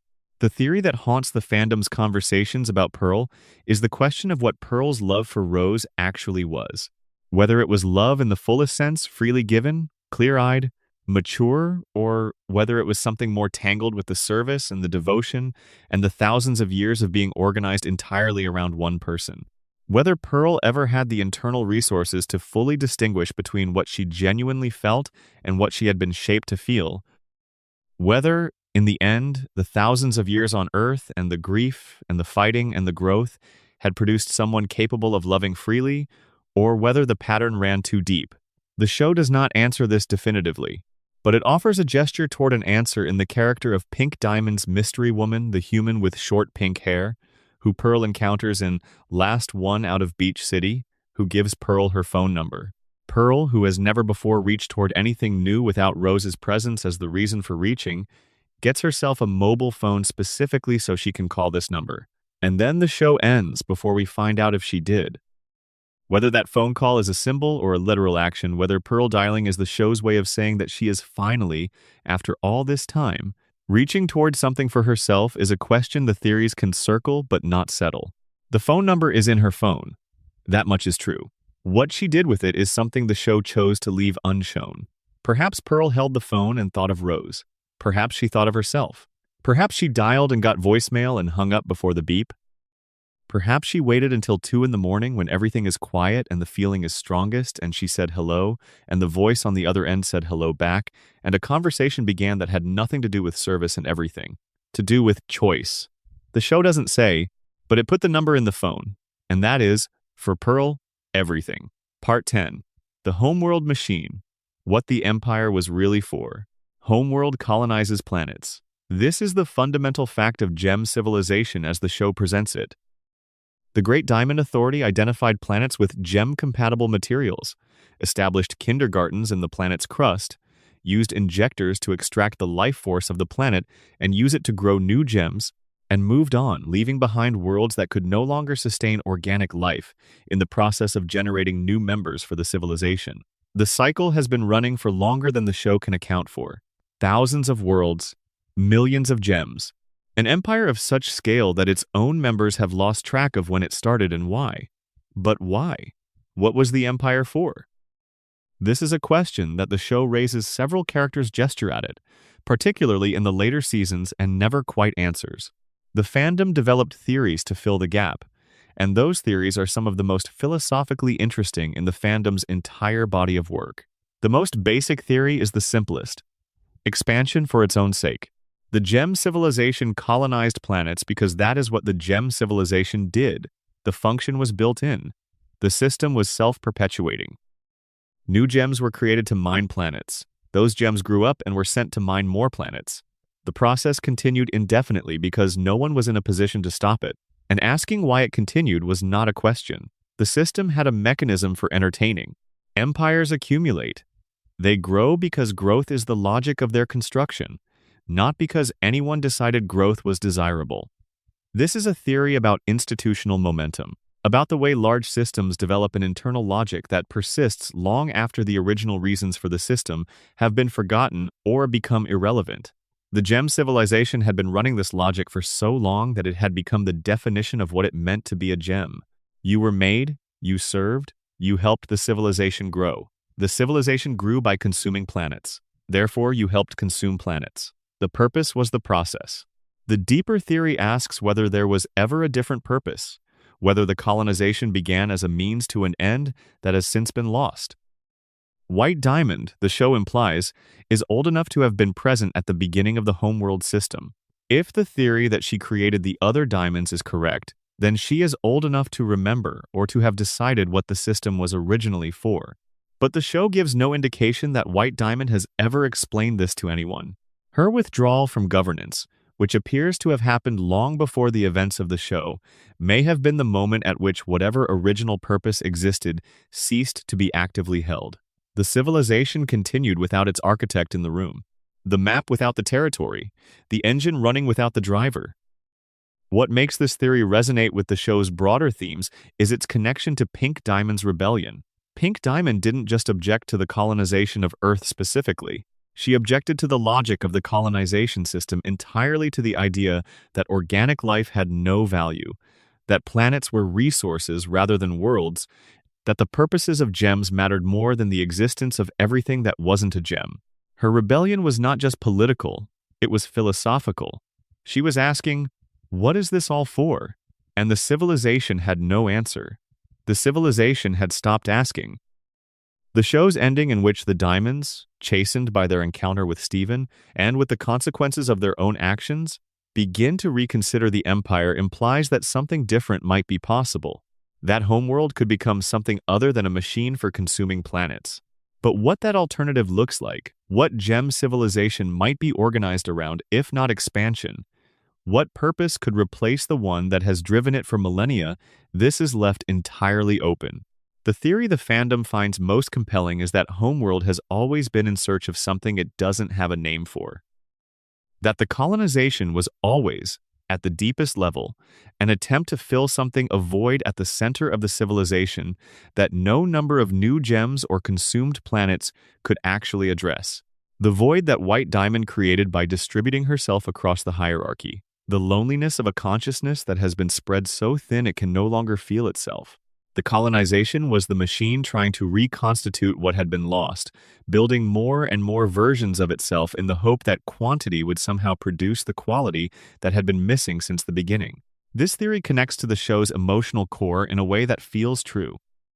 Steven Universe is, among other things, a show about the failure of systems to provide what only genuine connection can provide, about the way that power and control and order cannot substitute for being known and loved, about the way that a civilization built on hierarchy and purpose and function will always produce exactly what it is missing in abundance: beings who know their purpose but not their worth, who can perform their function but not articulate their need, who have been told what they are for but never asked what they want. The homeworld machine was very good at making gems. It was very bad at making a world in which those gems could be fully alive. Part 11. Beach City, the humans, and the loose threads left dangling. Come back to the coast with me. Come back to the boardwalk and the smell of salt water and the specific light of a beach town in the late afternoon, when the day is thinking about ending but hasn't quite committed yet. Come back to the Crystal Temple and the steps where Lion lies sleeping, and the Big Donut and Fish Stew Pizza, and all the ordinary human world that exists alongside the extraordinary alien one, as if this is simply how things are. Because part of what makes Steven Universe feel like a real place is the human world. Not just Steven's human, half his father, his friends, the crystal gems he loves, but the town itself, Beach City, and the people who live in it.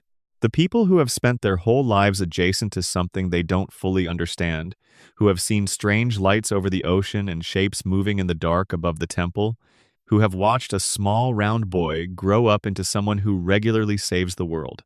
The theories about Beach City are less about hidden lore and more about the texture of what the show chose not to show. They are theories about the human perspective, about what it means to be a regular person in a world that has supernatural elements, not as the protagonist of the supernatural story, but as the background of it. Ronaldo Fryman is the most interesting case study. He runs a blog called Keep Beach City Weird. He has been documenting paranormal activity in Beach City for years. He has evidence, real evidence, video and photographs and witness testimony of the kinds of things that happen in a town with a magical alien temple on the beach. He is consistently, almost perfectly, right about the existence of the strange. He is consistently, almost perfectly, wrong about the meaning of it. He has the data and the wrong framework. He sees the strange lights and concludes alien conspiracy.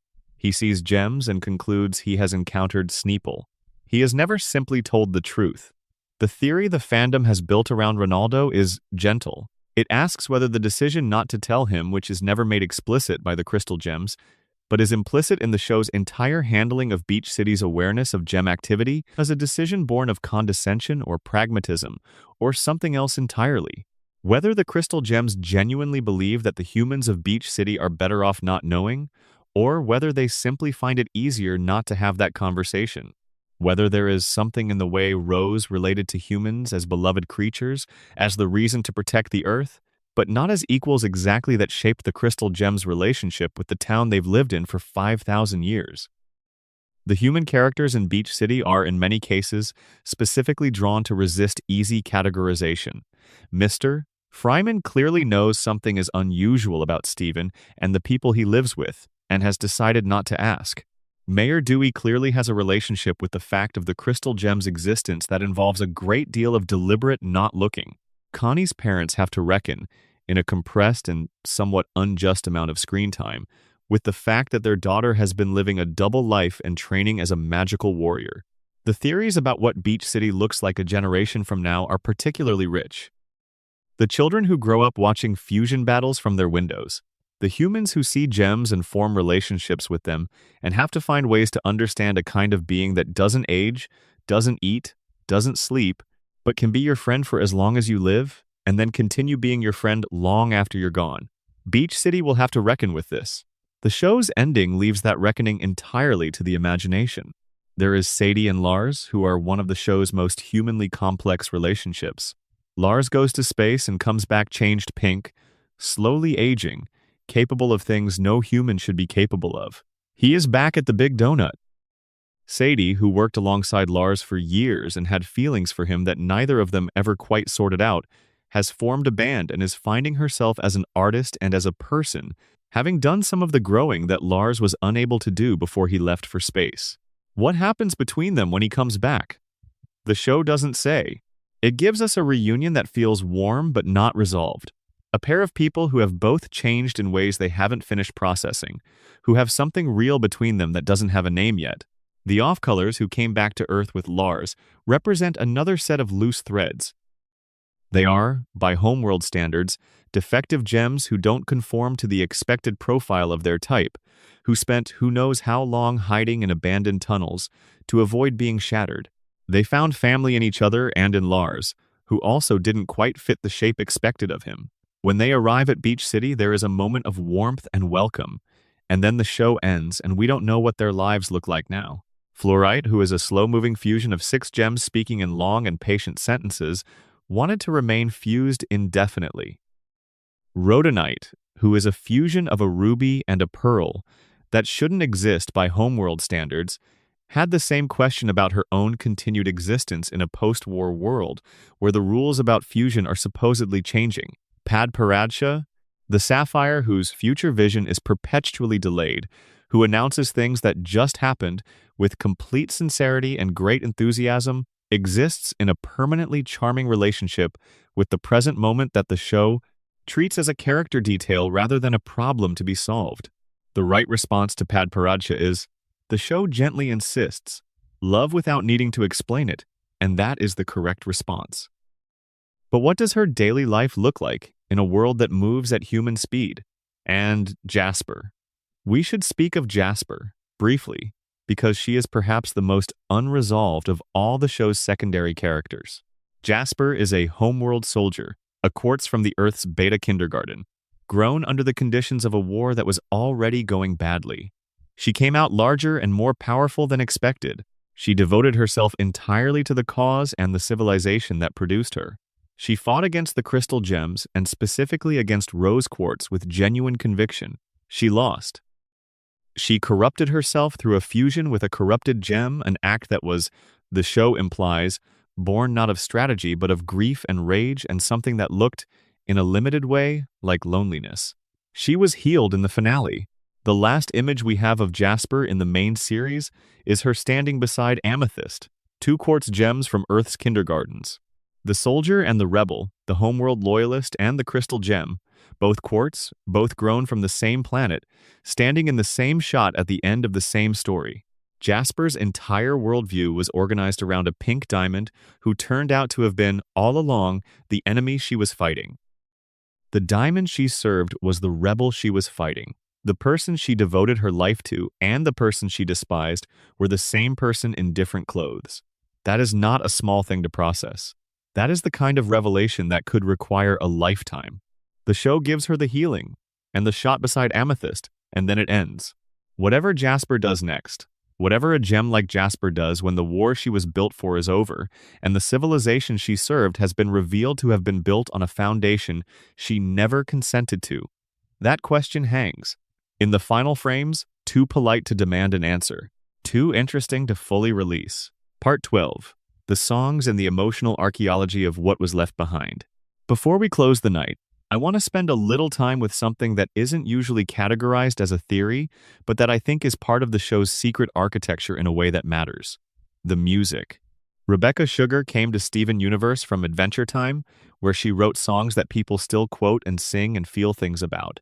She brought that capacity for using music as a vehicle for emotional truth into Steven Universe and built something with it that is genuinely unusual in the history of animated television. In most shows with musical moments, the songs are interludes. Nice to have.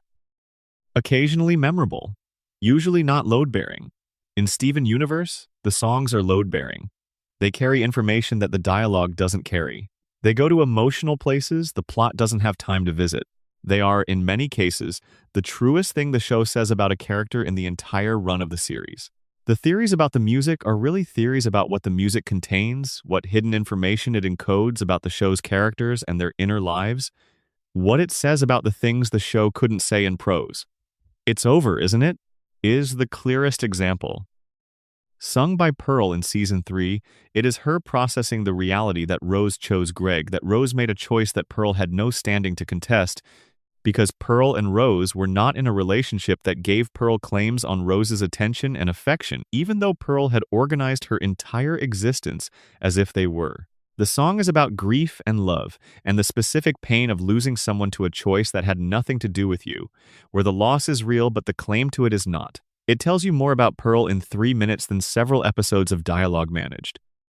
And it does it without ever directly stating its thesis, without Pearl saying out loud, "I loved Rose, and I lost her, and this is what that felt like." The song performs the feeling. You experience it with her. Here Comes a Thought, sung by Garnet with Steven and Connie, is ostensibly about managing anxious, spiraling thoughts. It is also, if you are paying attention, a piece of characterization for Sapphire Garnet's component, who has future vision and whose struggle with that gift, whose tendency to get lost in the possibilities of what might happen rather than what is happening now, is part of what Garnet is continuously working to integrate. The song is gentle and therapeutic in its surface message, and, at a level just below the surface, it is about the specific experience of a being who perceives time differently from everyone around her, who can see threads of the future unspooling in every direction and must every moment choose to be here rather than there. What's the use of feeling blue? Is Yellow Diamond's song from the Human Zoo arc, in which she attempts to convince Blue Diamond to stop grieving Pink and get back to the business of empire. The song is funny in a particular way, brisk, impatient, efficient. Yellow Diamond managing her emotions by telling other people not to have them. But the irony is visible from the first moment. Yellow Diamond is grieving too. Everything in the song, that is supposedly an argument for not feeling, is saturated with feeling. She is not describing absence of emotion. She is describing a strategy for managing emotion that is failing in real time, in front of us, as she sings it. The theories about the music ask what the songs contain that the show wasn't able to say otherwise. They are theories about the show's emotional architecture, about the places where the formal, plotted, spoken story reached its limits, and the music stepped in to carry the weight. They are theories about how art works, about the way certain kinds of truth can only be expressed sideways, in melody and metaphor and the particular harmonic logic of a well-constructed song. And there is one song that I keep coming back to, because it feels like the key to a room that the theories never quite unlock. It is not one of the show's most celebrated songs. It doesn't have the emotional grandeur of "It's Over, Isn't It?" or the lore weight of "Change Your Mind." It is a small song, in an early episode, sung quietly by a woman who is practicing. Is it on? Those are the first words Rose says on the VHS tape she made for Steven. Not the first words of the song, exactly, the tape doesn't have a song. But those 3 words, said by Rose to Pearl before the tape begins, before she has figured out what she wants to say, are the show's most honest moment. An ancient and powerful being who has done enormous things, faced with a camera she doesn't quite know how to operate, trying to figure out how to say something real to a person she has never met and never will. She is practicing. She says so. She doesn't get it perfectly right. She couldn't have, but she tried. And the trying is there, in those first few seconds, visible and real and full, of something that all the theories in the world cannot quite contain, the particular quality of a person trying to do something hard and uncertain and necessary, uncertain of the right words, uncertain of the right frame, uncertain of almost everything except that the attempt matters. The theories are, all of them, attempts to do the same thing, to find the words for something the show put in front of us that didn't come with clear instructions, to make sense of the silence and the gaps and the open questions, to say something true about a story that was trying, imperfectly and beautifully, to say something true about the way people love each other and hurt each other and leave things behind. Is it on? It always was. Closing. The theories that put you to sleep. We have come a long way tonight. Through Homeworld and its terrible history, through the corruption and the cluster, through the pink space inside a lion's mane and the garden, where someone waited for 6,000 years. Through a Pearl who carries a phone number she may or may not have dialed. Through a Bismuth who asked a real question and got sealed in a bubble for asking it. Through a boy with a gem in his stomach who drove away in a van at the end of all of it, carrying everything and going somewhere new. The theories we have explored tonight are not all equally well supported by the show.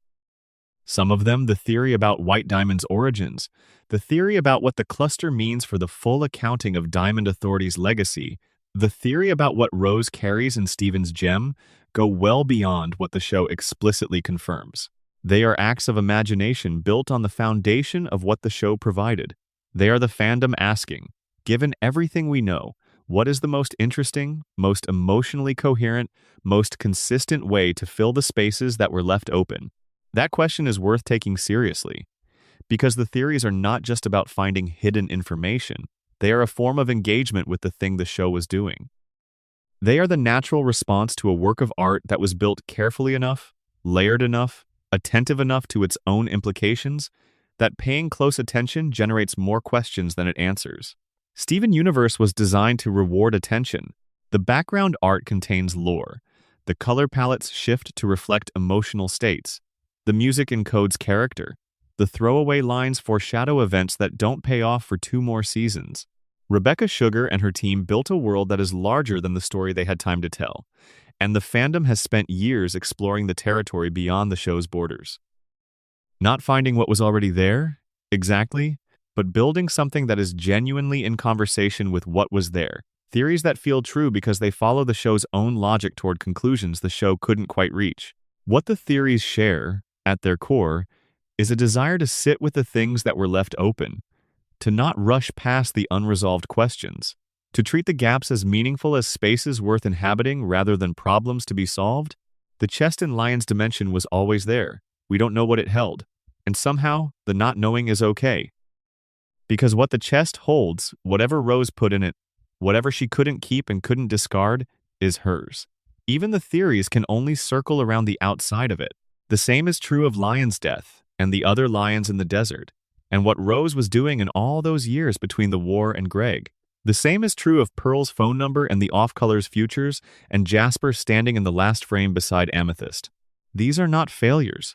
They are the texture of a world that was built large enough to have things in it that the story didn't get to. Every world that feels real has that quality. The map extends past the borders of the story. Things are happening off the edge of the frame. The characters have futures. The show won't be showing you. Steven Universe built itself large enough that the off-screen parts feel genuinely inhabited, and the theories are the proof of that. They are the fandom's way of saying the world feels real enough that we want to know what happens in the places the camera didn't follow. Tonight, you have been lying in the dark, warm and comfortable, letting the questions wash over you. Let them settle now. Let them find their places. The way things find their places in the dark, not resolved, not answered, but resting. The questions about White Diamond and Pink Diamond and the Cluster and Lion and Spinel and Pearl and all the rest, let them be what they are. Interesting, real, worth thinking about. Not urgent, not requiring resolution tonight. The beach is still there. The Crystal Temple is lit against the sky. Lion is on the steps probably, pink and enormous and keeping his secrets. The sound of the ocean is constant and reliable and has been there for all of recorded history and will be there long after. Steven drove away in his van. The gems are in the temple. The cluster is in its bubble in the Earth's core, at peace. Spinel is on Homeworld, finding something that looks like what she always needed.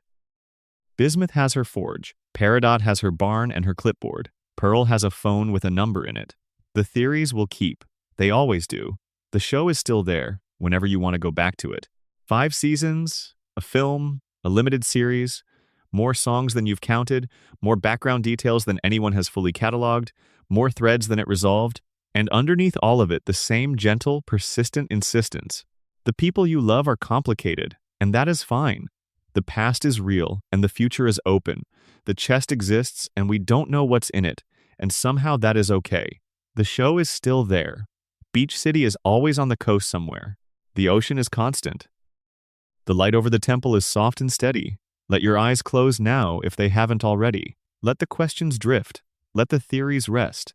You don't have to hold any of it. It will still be there when you come back. Sleep well. The mysteries will keep. They always do. If you made it this far, wherever you are in the world, whatever hour the darkness brought you here, thank you. There is something genuinely wonderful about lying in the dark with stories like these, letting them wash over you, not trying to hold all of it, just letting it be present. If you enjoyed this, please leave a like. It helps more than you might think, and it means everything to this channel. And if you want more nights like this one, slow and long and full of things worth thinking about, subscribe. There are many more stories waiting in the quiet. Good night. And if you dream of Beach City tonight, say hello to Lion for me. Appendix. The smaller mysteries details that live in the margins. There are things that don't fit neatly into any of the major sections. Things that are too small to anchor a full chapter but too interesting to leave unmentioned. The kind of detail you notice only if you watch the show closely and then can't stop thinking about once you've noticed it. Tonight we have time. The night is long. So let's spend a little while in the margins. Let's talk about the things that live at the edges of the frame. The first is Greg Universe and the specific shape of his grief. Greg Universe is, in certain respects, the most emotionally coherent character in the show.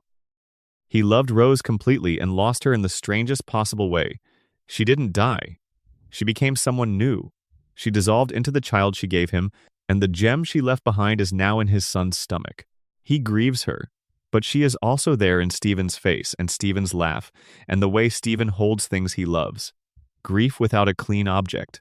Loss without a clear ending. Greg handles this, for much of the show, by living in his van and playing music and being the kind of person who shows up when Steven needs him. Not perfect, not unaffected, but present and honest and genuinely trying. He is one of the few characters in the show who seems to have developed a reasonably healthy relationship with his own emotions, who can say, "I miss her," and mean it, who can say, "I don't understand all of this," and mean that too, who doesn't require the grief to resolve before he can keep living.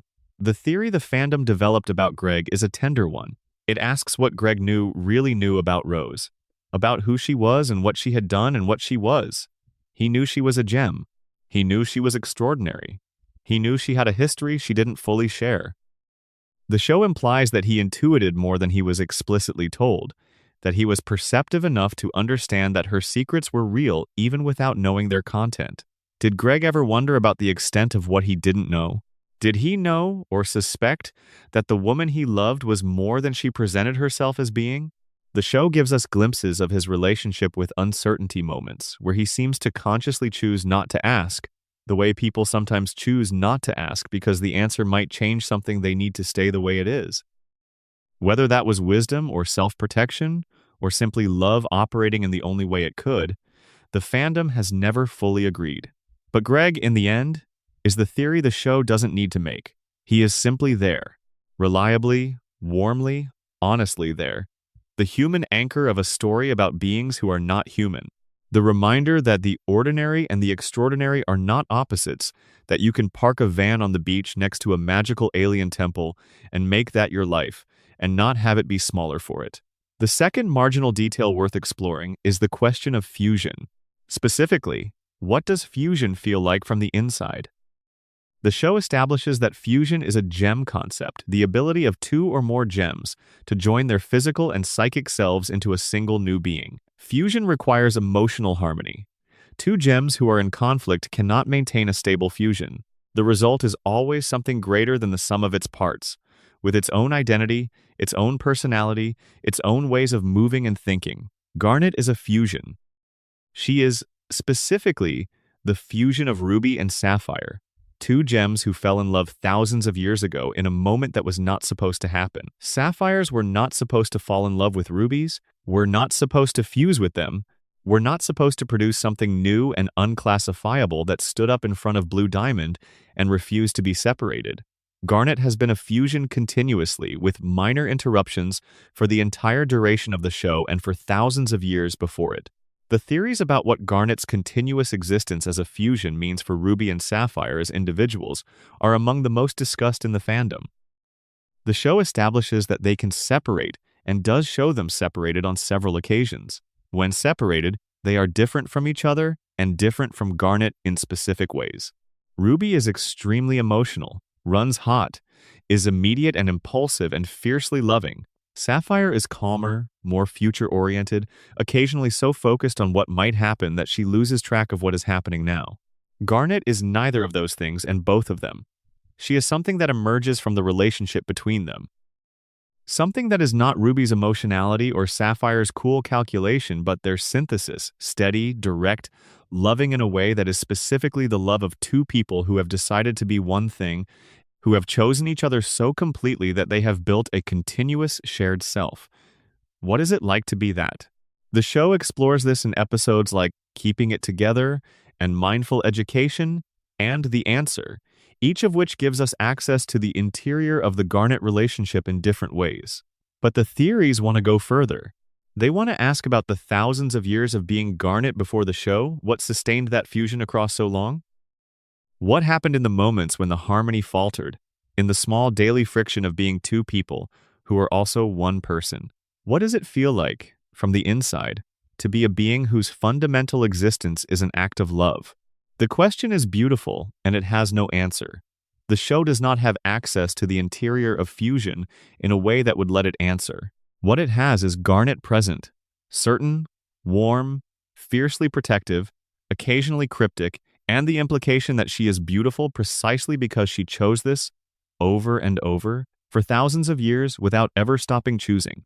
The theory is, at its core, a theory about what commitment looks like when it has no end date. When you choose someone not for a season or a lifetime, but for the entire span of what you are. When you build a self around a relationship rather than simply having a relationship alongside a self, Garnet is the answer the show gives to the question of what that looks like. It looks like her, steady and warm and sure, moving through the world with the particular grace of someone who knows exactly who they are because who they are was made together. The third marginal detail is one the fandom has circled for years without arriving at a satisfying landing: the nature of the gem weapons. When gems summon their weapons, when Pearl summons her spear, or Garnet her gauntlets, or Amethyst her whip, they are pulling something from their gemstones. The weapons are made of the same substance as their physical forms, the hard light projection that gems use to interact with the physical world. But they are not arbitrary. Each gem's weapon reflects something specific about who they are. Pearl's spear is precise, elegant, technical. Amethyst's whip is flexible, fast, adaptable, capable of grabbing things and pulling them close. Garnet's gauntlets are direct, they hit things. They make contact. They are the bluntest expression of the desire to be present and solid and real. Rose's weapon was a shield, not an offensive weapon, not something designed to strike or cut or push back. A shield, something that protected others, something that put itself between the person who carried it and the things that wanted to harm the people behind it. The weapon that emerged from Rose Quartz's gem when she reached for something to fight with was always and only a thing designed to protect. The theory is that weapons are not chosen but discovered, that they emerge from the gem as an expression of its fundamental nature, that you cannot summon a weapon that doesn't reflect who you are, because the weapon comes from inside you, from the stone that is the core of your being. Rose didn't decide to have a shield. She had a shield because protection was at the deepest level of what she was, the thing she was for. And Steven inherits the shield. He doesn't inherit the sword Pearl kept for him that was Rose's, and it is given to Connie, who uses it with a grace and purpose that is entirely her own. What Steven inherits is the shield. What emerges from his gem when he needs to fight is the thing designed to stand between harm and the people he loves. This is the theory, and it is also just simply true. The weapon is the self. Steven is the shield. He always was. The fourth and final marginal detail for tonight is the one I find most quietly affecting. In the episode Lion 3, Straight to Video, Steven discovers the pocket dimension for the first time. He finds the VHS tape. He watches it at the Big Donut on a borrowed VHS player, with Lars and Sadie nearby. The tape opens with Rose trying to figure out how the camera works. She talks to Pearl, who is presumably operating it. She says, "Is it on?" a couple of times. She sounds, in those first few seconds, completely ordinary, flustered, present, real. And then she figures it out. And she looks into the camera and she says she is practicing for making a message to leave for him. Practicing. The fandom has never quite finished thinking about this moment, because this is Rose Quartz. This is Pink Diamond. This is a being who led a civilization, who fought a war, who lived for thousands of years and remade herself entirely and loved fiercely and caused tremendous harm and meant so well and got so much wrong. And She is sitting in front of a camera saying she is practicing because she doesn't know how to do this. She doesn't know how to talk to the person she is creating. She has no idea who he will be, what he will need, what the right words are.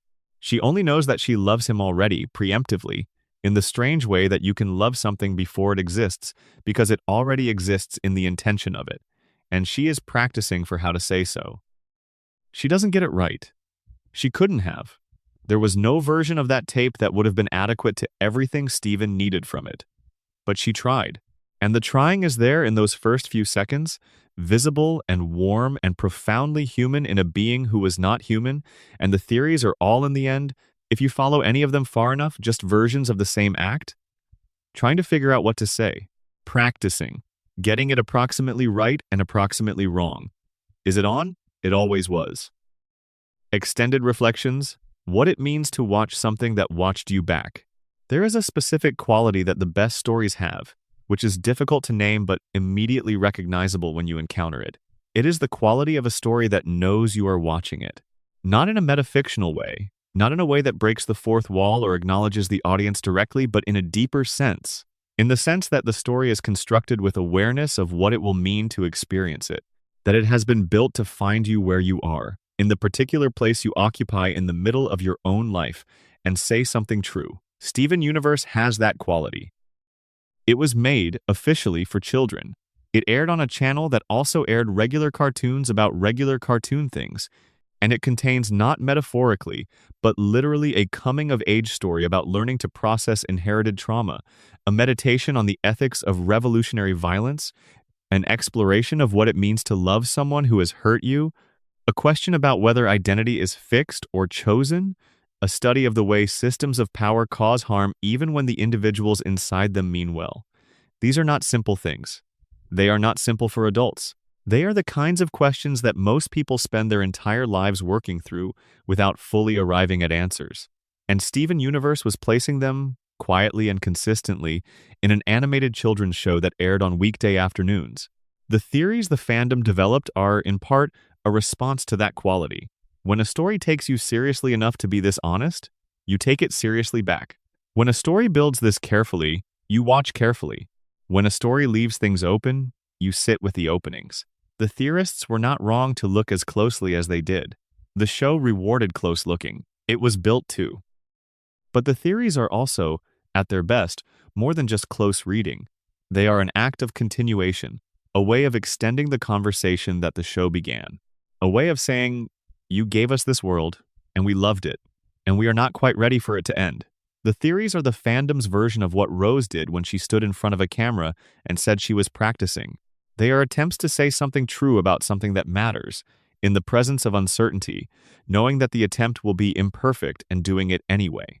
The show is still there. The theories are still there. The night is long. The questions are worth keeping. Let them settle into the soft dark around you now. Let them become part of the texture of this quiet hour, this particular night, this specific moment of lying still and letting the world be complicated and beautiful and unresolved. The crystal temple is lit against the sky somewhere. The sound of the ocean is constant. Lion is keeping his secrets. And Steven is on a road, going somewhere new, carrying everything his mother gave him and everything he found for himself, and the gem in his stomach, and the shield that will always be his. Going wherever he is going. And we are here, awake in the dark for another few moments longer, sitting with the stories. Ready, when sleep finally comes, to let them go. Good night. Like this video, if it helped you through the night, it means more than you know. Subscribe if you want more slow, deep dives into the shows that stay with you. And leave a comment. What theory surprised you most? What question do you think the show should have answered? The conversation lives in the comments, and there's no rush. We'll be here. Sleep well. The long night continues. Theories the fandom never let go. There is a particular kind of theory that doesn't resolve into a clean answer, and doesn't need to. A theory that is less about finding a hidden truth and more about asking a question in the most precise way possible, getting the question so exactly right that the asking of it is itself a kind of answer. Steven Universe generated dozens of those. Tonight we have time to visit a few more. Let's start with Amethyst. Because Amethyst is the character whose relationship with her own origin is perhaps the most poignant in the show. and because the theories about her have a quality of warmth that feels right for the later hours of the night. Amethyst was made in the prime kindergarten on Earth. She is an Earthgem born from the crust of this planet, grown in a carved hole in a cliff, emerged from the ground after a gestation period that lasted roughly 500 years longer than it should have. Most quartzes from the prime kindergarten emerged at a standard size and power level. Amethyst emerged smaller, with abilities calibrated differently, into a world that had already moved on from the war she was supposed to fight. The other gems were gone. The homeworld presence had withdrawn. The crystal gems were a handful of survivors managing an aftermath, and Amethyst was there, blinking in the sunlight of a planet she had never seen, not knowing what she was or what she was for. Rose found her. Rose, with her particular genius for recognizing the value of things that other people had decided were worthless or insufficient or wrong, saw Amethyst and saw not a failed quartz but a remarkable one. She brought Amethyst in. She let her become herself in the context of the crystal gems, in the context of a found family that didn't know exactly what she was either but loved her exactly as she was. The theories about Amethyst center on the specific texture of her insecurity, on the way she processes her origin as a source of shame, even though the origin itself was not her fault. The extended gestation period, the smaller size, the slightly off-center abilities, none of these were choices she made. They were the result of the kindergarten's conditions, of a resource-depleted Earth that couldn't quite sustain the full quartz growing process as intended. Amethyst is the result of an imperfect process. She is also, by every measure the show provides, extraordinary. The theory the fandom found most resonant is the theory about what Amethyst represents in the show's emotional ecology. She is the character who deals with her feelings through humor and physicality and deflection, who makes jokes when she's in pain and picks fights when she's scared, and performs an attitude of not caring to protect herself from having to care openly. The theories ask, why that strategy? What made deflection the chosen mode? The answer the theories propose is the origin. Amethyst grew up already knowing she was not quite what she was supposed to be, already aware, from the first moment of self-awareness, that the standard against which she was measured was a standard she didn't meet. The humor, the deflection, the refusal to be earnest, these are the armor of someone who learned early that being openly what you are invites evaluation, and that evaluation might not go well for you. Better to be the one making the joke. Better to be too fast and too loud and too physical for anyone to pin down and look at carefully. Better to keep moving. What Steven does for Amethyst, what being genuinely loved does, is give her permission to slow down, to be seen without armor, to let the thing underneath the jokes be real without immediately defending it. The moments of genuine connection between Amethyst and Steven are among the most quietly affecting in the show, precisely because they are the moments when the deflection stops and something actual is allowed to be present. The Jasper parallel is the shadow version of this arc. Jasper also grew under difficult conditions, the beta kindergarten, hastily made during a war, shallower than ideal. Jasper also came out not quite standard. But where Amethyst dealt with her origin through deflection and eventual vulnerability, Jasper dealt with hers through overcompensation. She became the most powerful version of what she was supposed to be. She refused the possibility that her origin was a deficiency. She built an identity around excellence, around power, around being everything that a quartz from a war kindergarten was supposed to be, only more. She made her origin into an asset by force of will. The theory about Jasper is that her power was always also her fragility. The identity built entirely around being powerful and correct, and on the right side, is exactly as durable as the foundation it stands on. When that foundation cracked, when the cause she served revealed its contradictions, when the diamond she fought for turned out to have been the enemy she was fighting, when the war ended, and there was no more being the most powerful version of the right thing, Jasper had nothing to fall back on, no self underneath the armor that had been tended and known. The healing, the fandom suggests, was genuinely healing for Amethyst, because Amethyst had a self under the armor to heal. For Jasper, the healing is the beginning of a different and harder process, the process of finding out what is there. After the identity of warrior and loyalist and exceptional product of a war, kindergarten has been dismantled. Not nothing, surely, but uncharted. Jasper and Amethyst stand beside each other in the last frame. Two quartz gems from Earth's kindergartens, different paths to the same place. Different armors, different strategies, different relationships to the imperfection of their origins. What they share is the planet. What they share is having been made here, from this crust, under these conditions. What they share is being exactly themselves and not quite what was intended and valuable beyond any measurement the homeworld system would have recognized. The fandom has never quite let go of the hope that somewhere, after the credits, they turned and looked at each other. And maybe one of them said something, or maybe neither of them did, and maybe that was enough. Now let's talk about something the show did that almost no other animated series has ever done, and that the theories have been trying to fully account for ever since. Steven Universe made its villain right. Not redeemable in the sense of performing a sacrifice or switching sides at the last moment. Not redeemable in the sense of having a tragic backstory that excuses the harm, but right in the sense of having a genuine point. In the sense of asking a question that the heroes couldn't simply answer. In the sense of being someone whose position, examined carefully, contained real moral weight that the show neither dismissed nor fully honored. We talked about Bismuth, but the principle extends across the show's roster of antagonists in interesting ways. Jasper, as we have discussed, was not wrong to fight for what she believed in. She was wrong about the facts, she was wrong about what Pink Diamond was, wrong about what the rebellion was, wrong about the moral character of the civilization she served. But she was not wrong in the sense of being irrational or cruel or simply evil. She was a being who had committed herself completely to a set of beliefs and a set of loyalties, and who fought for them with everything she had. The wrongness of her position was not a character flaw. It was a consequence of the information she had been given and the system she had been born into. Peridot is a more complete version of this arc. Peridot begins the show as a technician sent to check on the cluster and report back to Homeworld. She is brusque, contemptuous, convinced of the absolute rightness of Homeworld's system, and almost cartoonishly unaware of her own emotional life. By the end of her arc, she is living in a barn with a lapis lazuli and growing vegetables, and has had a conversation with Yellow Diamond that ended with her calling Yellow Diamond a clod, which remains one of the most genuinely surprising moments in the show's run. She arrived at her changed position through contact with reality, through being forced, by circumstances and by Steven's specific and patient way of relating to people, to actually look at the things she had been told to believe and evaluate them against what she was experiencing. The theory about Peridot is about what her arc says regarding the mechanism of change. She didn't change because she was shamed or defeated or shown the error of her ways through superior force. She changed because she was genuinely engaged with as a person.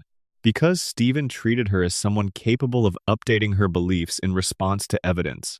Because the crystal gems, for all their frustration with her, gave her space to arrive at her own conclusions rather than simply demanding she adopt theirs. This is, the theory argues, the show's thesis about how change actually works. Not through force, not through humiliation, not through being shown how wrong you are. Through genuine contact with another person who is not trying to win an argument but trying to make actual connection. The show tests this thesis hard in its 5th season when it applies it to the diamonds themselves, to beings whose wrongness has been categorical and cosmic and has resulted in extraordinary harm. And the show astonishingly holds the thesis. It doesn't pretend the harm was small. It doesn't paper over the consequences.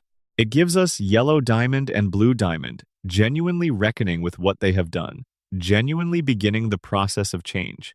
Not because they were forced to, but because they were finally, for perhaps the first time, truly seen by someone who was not afraid of them. The theory about the diamond's potential for change is one of the show's most debated points.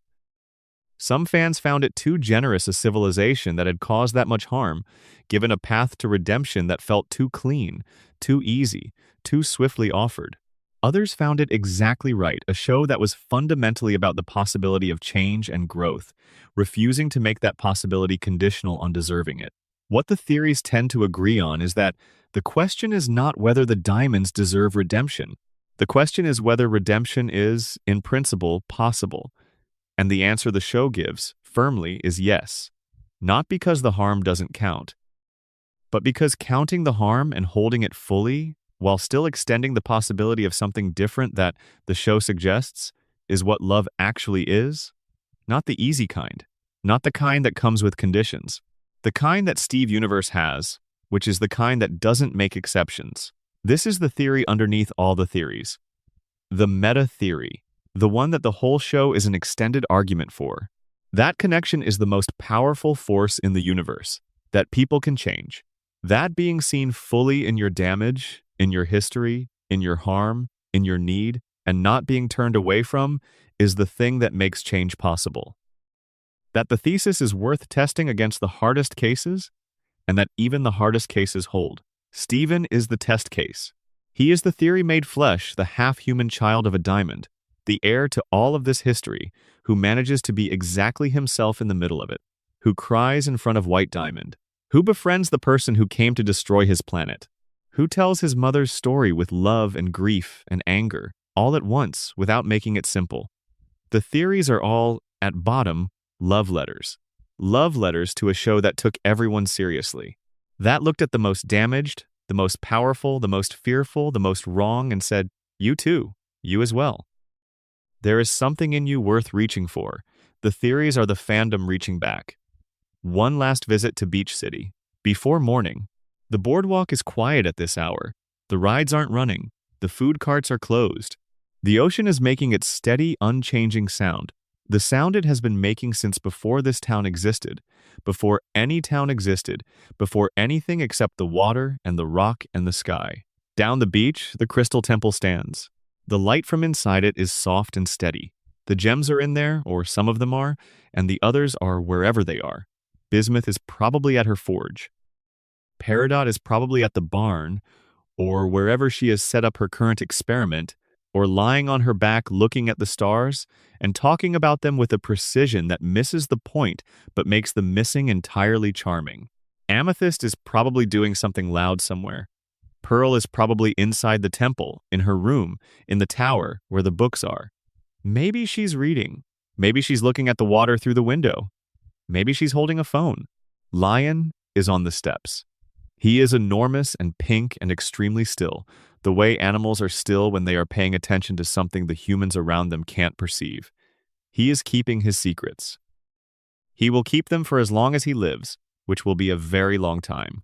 The chest in his dimension is open. Whatever was inside it, Stephen saw it. Whatever it was roses, and it was private, and whatever conversation it would have required, she ran out of time to have it and left it there. And Stephen found it eventually, the way he found everything, by looking carefully, by being patient, by being himself. The sea is constant, the stars are out. The boardwalk will be here in the morning. Somewhere on a road in a van, Steven Universe is driving. He has his gem. He has Connie. He has the shield that will always come when he needs it. He has the therapy he is still doing, the feelings he is still learning to feel fully, the person he is still becoming.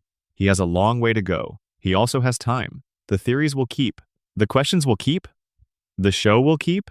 And you, wherever you are, whatever hour this is, whatever brought you here to this quiet place, you will keep too. Let the stories rest now. Let the questions settle. Let the night do what nights are for. The ocean is constant.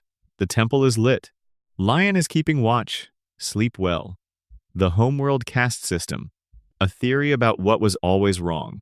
There is something that the show does not fully articulate, but that the theories have been trying to name for years. It is the theory about the homeworld caste system not just as a political arrangement or a social structure, but as a metaphysical fact, a structure so deeply embedded in the nature of gem existence that even the gems who rebelled against it could not fully escape its logic. Every gem is born knowing what it is. Rubies are born knowing they are soldiers. Pearls are born knowing they are attendants. Sapphires are born knowing they have future vision, that their purpose is advisory, that they exist to serve the foresight function of the civilization. The knowledge of function is not taught, it is grown in. It is part of the gem itself, encoded in the crystalline structure, expressed from the first moment of emergence. This is the horror that the show never quite names directly, but that the theories have been circling ever since the show established how gem society works. The horror is this: you cannot meaningfully rebel against a system that has been built into you. You can change your behavior. You can make different choices. You can reject the function you were made for and insist on determining your own purpose. But the function is still there. The thing you were manufactured to be is still part of the structure of what you are. It does not go away when you refuse it.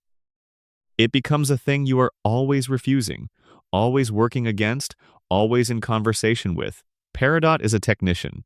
Even after she joins the Crystal Gems, even after she has grown past the homeworld values she was shaped with, she remains a technician in the way her mind works, analytical, precise, invested in function and efficiency and getting things right by measurable standards. What changes is what she applies those tendencies toward, not the tendencies themselves. She is still Peridot, which means she is still the kind of being who takes apart the systems around her to understand how they work. She just does it in service of people now, rather than in service of homeworld. Pearls are built for service. Even the crystal gem pearl, who has been on Earth for thousands of years, who has fought in wars, who has developed her own purposes and her own skills, and her own fierce, specific sense of herself, remains someone whose relationship with service is complicated and persistent. She serves the crystal gems. She serves Steven. She finds genuine meaning in being useful and competent and needed. The difference between her and a homeworld pearl is not the absence of the service impulse, but its context and its limit. She serves because she chooses to, because these are her people, and she loves them, not because she has no other option. The theory is about the relationship between nature and choice in a universe where nature is manufactured. If your nature is made by someone else, if the fundamental qualities of your personality are the product of a process you didn't consent to, how free are you, actually? The gems who rebel against homeworld are doing something genuinely courageous and genuinely meaningful. But they are doing it from inside natures that homeworld built. They cannot fully escape the factory. They can only use the factory's outputs differently.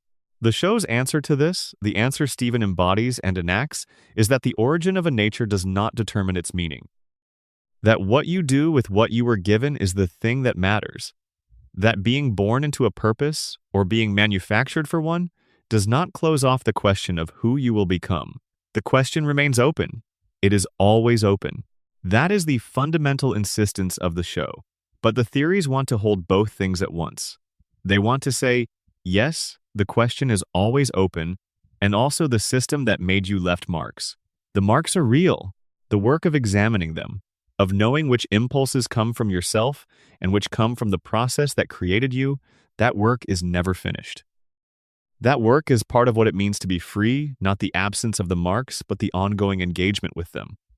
Garnet said it most directly, in her own way, simply by existing. She is a fusion that should not exist, sustained across thousands of years by the continuous act of choosing to be what she is. Every moment of Garnet is a refusal of the system that said Ruby and Sapphire should not have fused, that their love was an error, that the being they became together was an abomination. She carries the refusal in her body. She walks through the world as the ongoing fact of a choice that Homeworld wanted to unmake. That is what the caste system theories are really about, in the end. Not the structure of Homeworld society, though that is interesting, but the question of what it costs to be free within a system that does not want you to be free. The daily practice of refusal. The way the choice has to be made again, every day, because the system is still there even if you have stepped outside it. Garnet is the theory made visible. She is what it looks like to choose, and keep choosing, for as long as you are. On the nature of healing, what the show believed and what it left open. The finale of Steven Universe is a healing. Literally, structurally, at the level of plot mechanics, the combined light of 4 diamonds sweeps the earth and every corrupted gem is restored. The people who had been wandering as monsters for 5,000 years come back. They blink in the light. They recognize each other. They are themselves again. It is one of the most cathartic moments in the show's entire run. It earns its emotion completely. When you have spent 5 seasons watching Steven try and fail to heal individual corrupted gems, watching the partial restoration of Centipedal, watching the impossibility of it, understanding the scale of what had been done, the moment when all of them come back at once, has a weight that is genuinely staggering. The theories about this moment are not skeptical of its emotional truth. They accept the catharsis. What they are interested in is what happens after, because healing, in the real world, is not the same as reversal. You cannot undo 5,000 years of being something other than yourself. You cannot restore a person to who they were before the trauma and have them simply pick up where they left off. The corruption changed the gems who experienced it in ways that do not simply vanish when the corruption is removed. They come back as themselves, but selves who have been through something. Selves who will have to find all over again what it means to be who they are in a world that has changed completely while they were away. The show acknowledges this in the future series. Steven, having helped heal the world, has to help heal himself. The trauma of everything he has been through, carrying everyone else's pain, being the fulcrum of the entire cosmic drama, saving the world while his own interior life went unattended, catches up with him. He develops symptoms. His powers become unstable. His pink energy surges and destroys things. He goes to therapy. The future series is, among its many other things, a theory about the difference between resolution and recovery. Resolution is the moment the war ends. Recovery is everything after. Recovery is long. Recovery is not linear. Recovery does not look like the ending of a story. Recovery looks like life continuing, with all of its ordinary difficulty and occasional grief in the aftermath of the extraordinary. The theory the fandom has developed here is gentle and true. It is the theory that the show understood something that most stories don't, which is that the healing is not the end of the story. The healing is the beginning of a new chapter that doesn't have a clean narrative shape. That gets better in some ways and harder in others. That requires ongoing support and ongoing attention, and the ongoing willingness to feel things fully rather than storing them up for later. Steven's therapy is one of the most radical things in the show. Radical in the context of children's animation. Radical in the context of stories about heroes and saving the world. The hero saved the world. The hero is now in therapy. The hero is crying in front of a professional who doesn't fully understand the specifics of his situation, but understands grief and inheritance and the cost of carrying other people's burdens, and is helping him find a way to put some of it down. The theory is that this is the most honest thing the show could have done. That the corruption healing and the diamond redemption and the reconciliation and the end of the war were all real and all meaningful, and also not sufficient. That a child who spent his entire childhood saving the world at enormous personal cost was going to need more than a victory to recover. That the recovery would take time and look messy and not be photogenic. And then he drove away. Not healed, not finished. Just started. Just ready to begin the part of his life that wasn't about the war. The theories about what his life looks like after the van drives away are some of the most loving in the fandom. Not because they are concerned with lore or hidden information, but because they are expressions of care for a character who had an extraordinarily difficult time and deserved something better after it. The fans who wrote these theories were writing fan fiction as much as theory imagining Steven at 20, at 30, at 50. Imagining Connie becoming whatever she will become, the two of them building a life that is theirs and not about saving anything. Imagining Steven visiting Beach City and sitting on the steps with Lion and feeling, for the first time in his memory, fully at rest. The show gave him the beginning of that. The van, and the road, and the choice to go. The theories give him the rest of it. With love. The mystery of what Rose intended. We have been circling Rose Quartz all night. It is appropriate. She is the figure at the center of everything present in every story we have told, her shadow falling across every mystery. She gave up her form to have Steven. She started the rebellion. She faked her own death.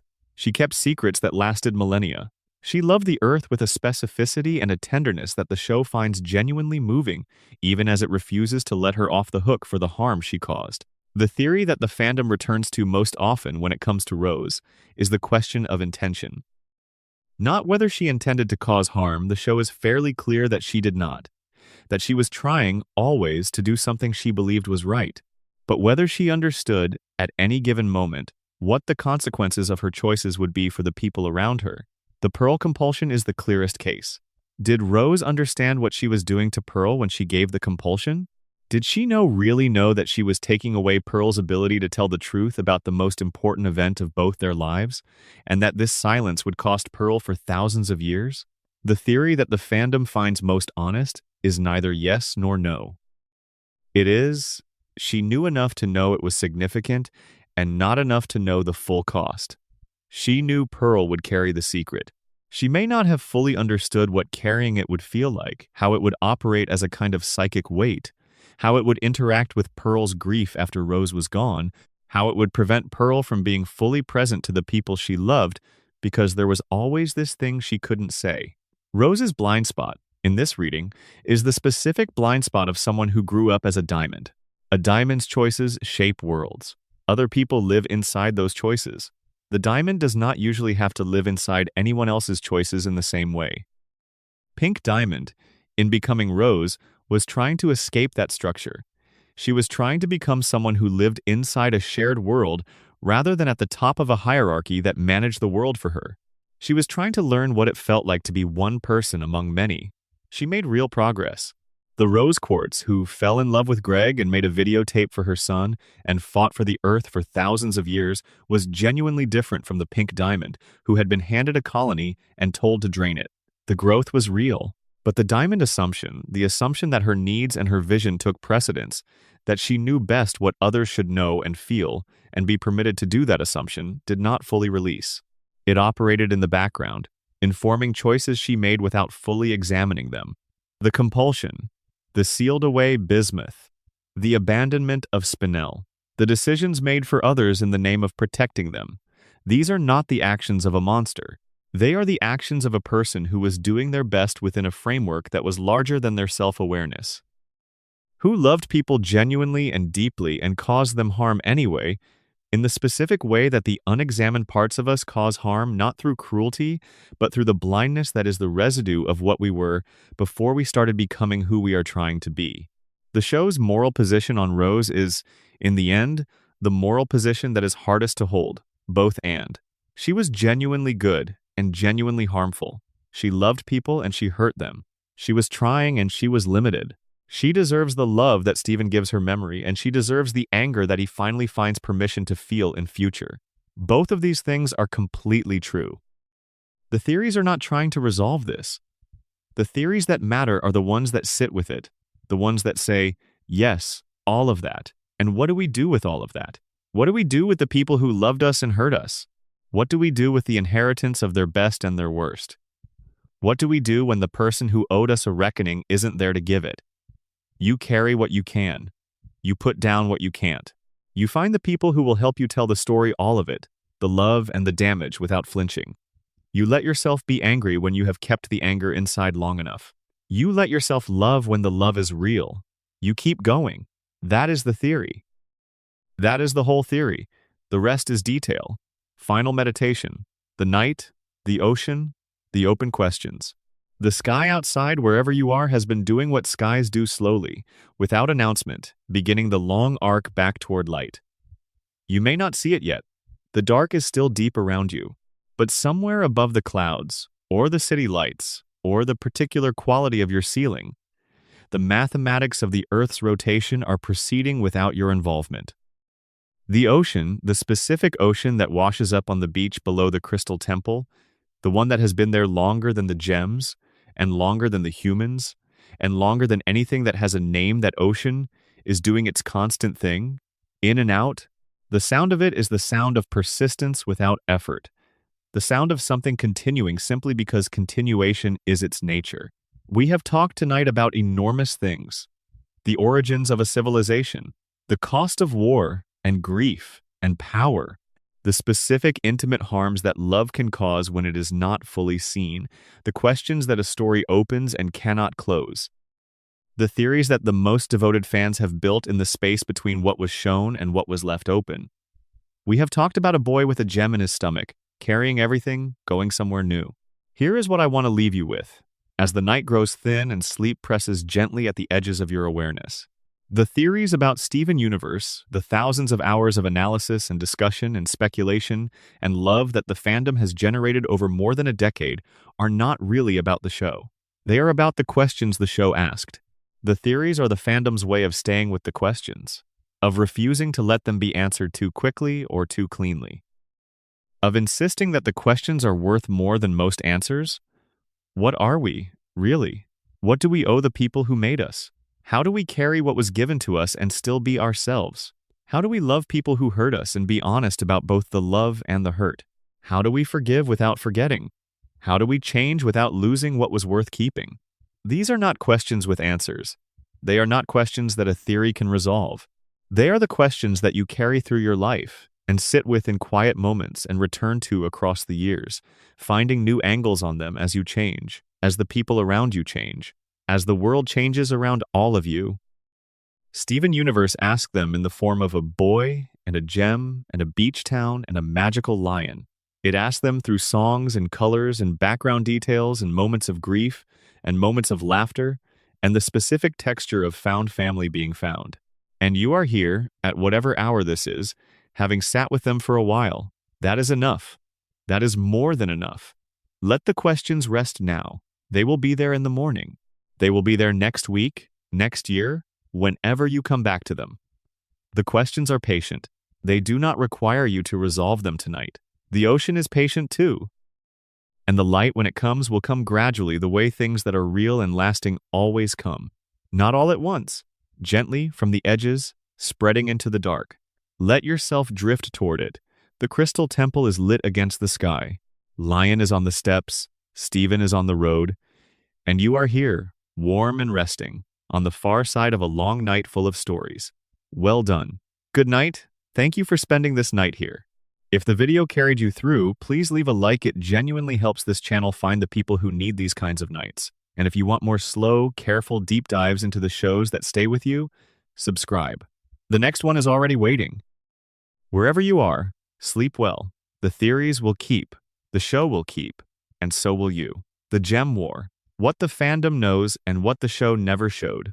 Let's revisit the war itself. Not the causes, which we have covered at length, and not the aftermath, which has threaded through almost every section of tonight's script.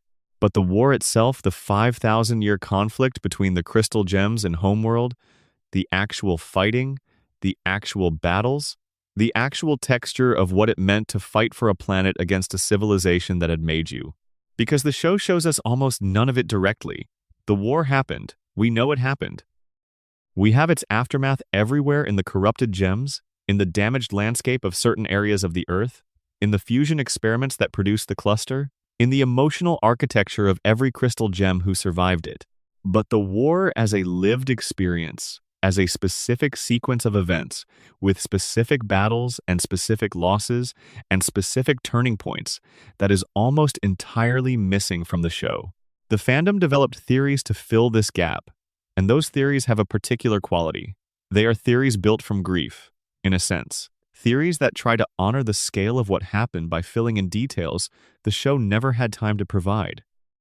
What we know for certain, the war began when Rose Quartz, who was secretly Pink Diamond, started recruiting gems to protect the Earth from colonization.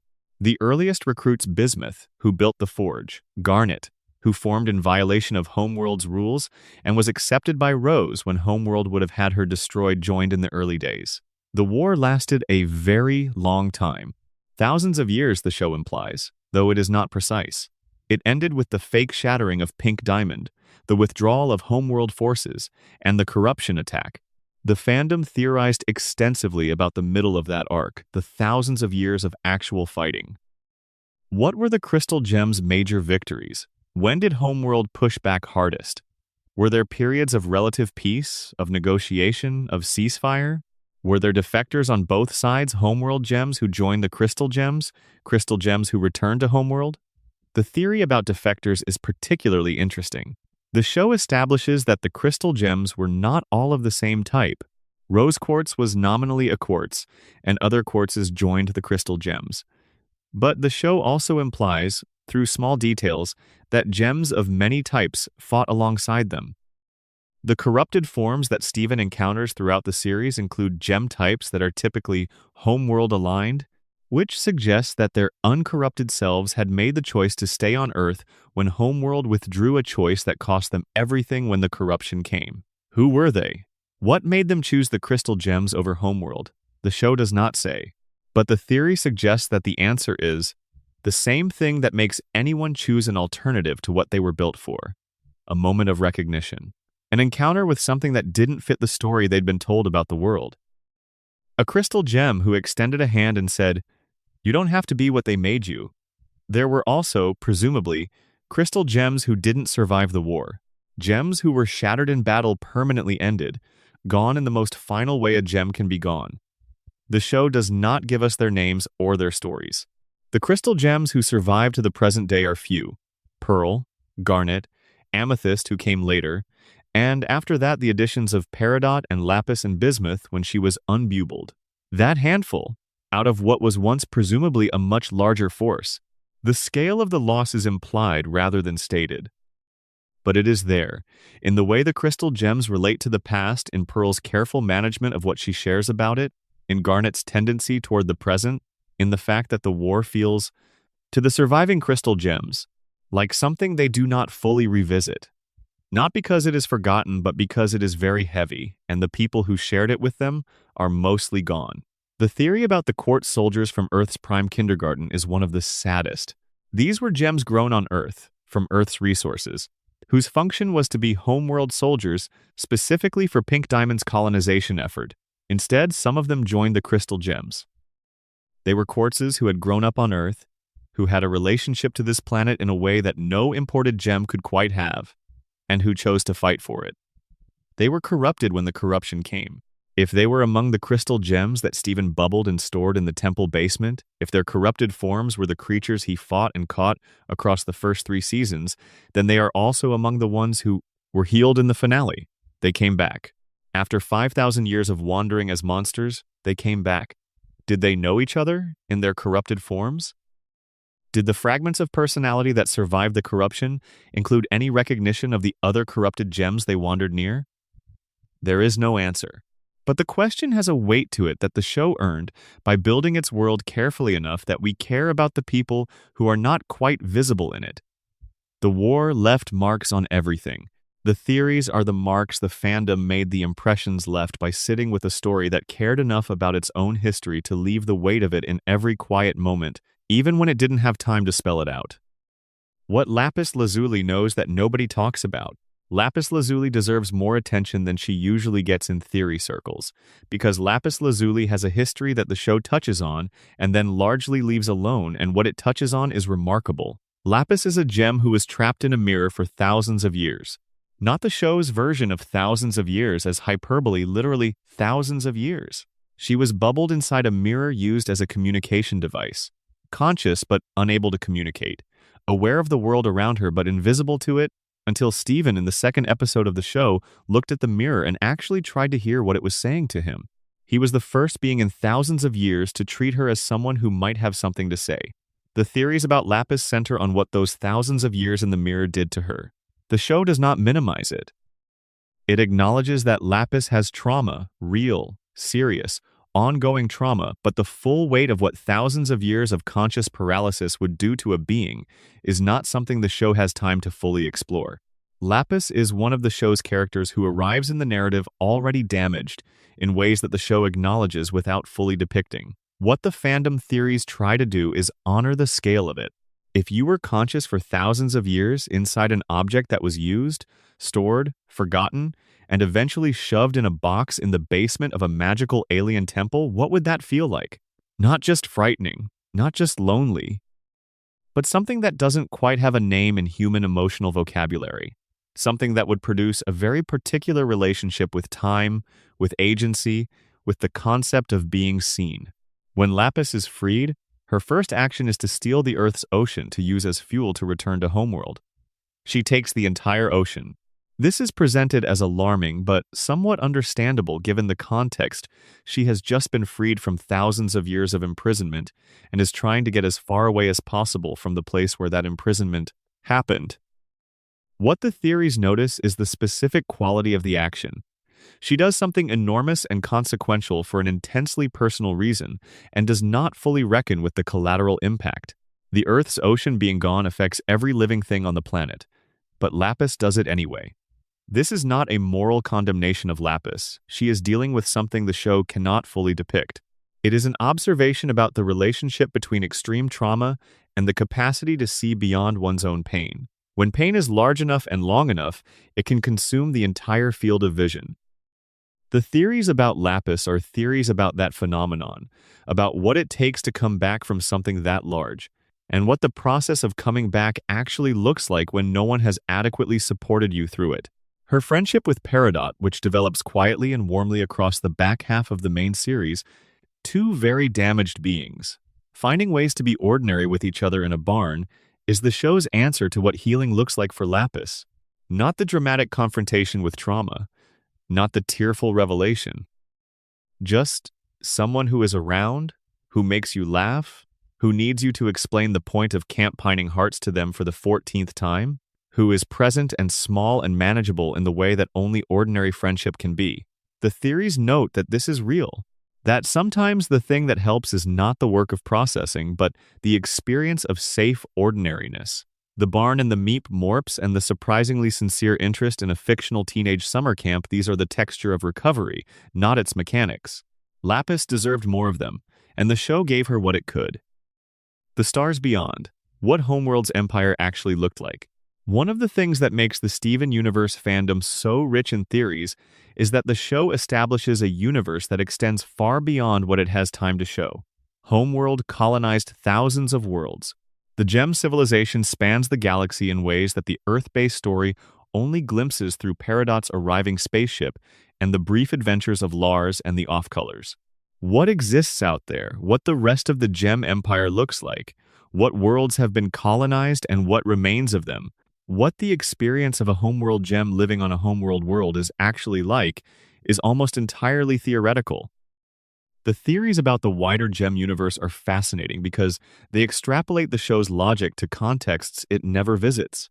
If the kindergarten process drains planets, if colonization leaves worlds unable to sustain organic life, then the Gem Empire is surrounded by graveyards. Thousands of planets used and discarded. Whatever life existed on those worlds before the gems arrived is gone.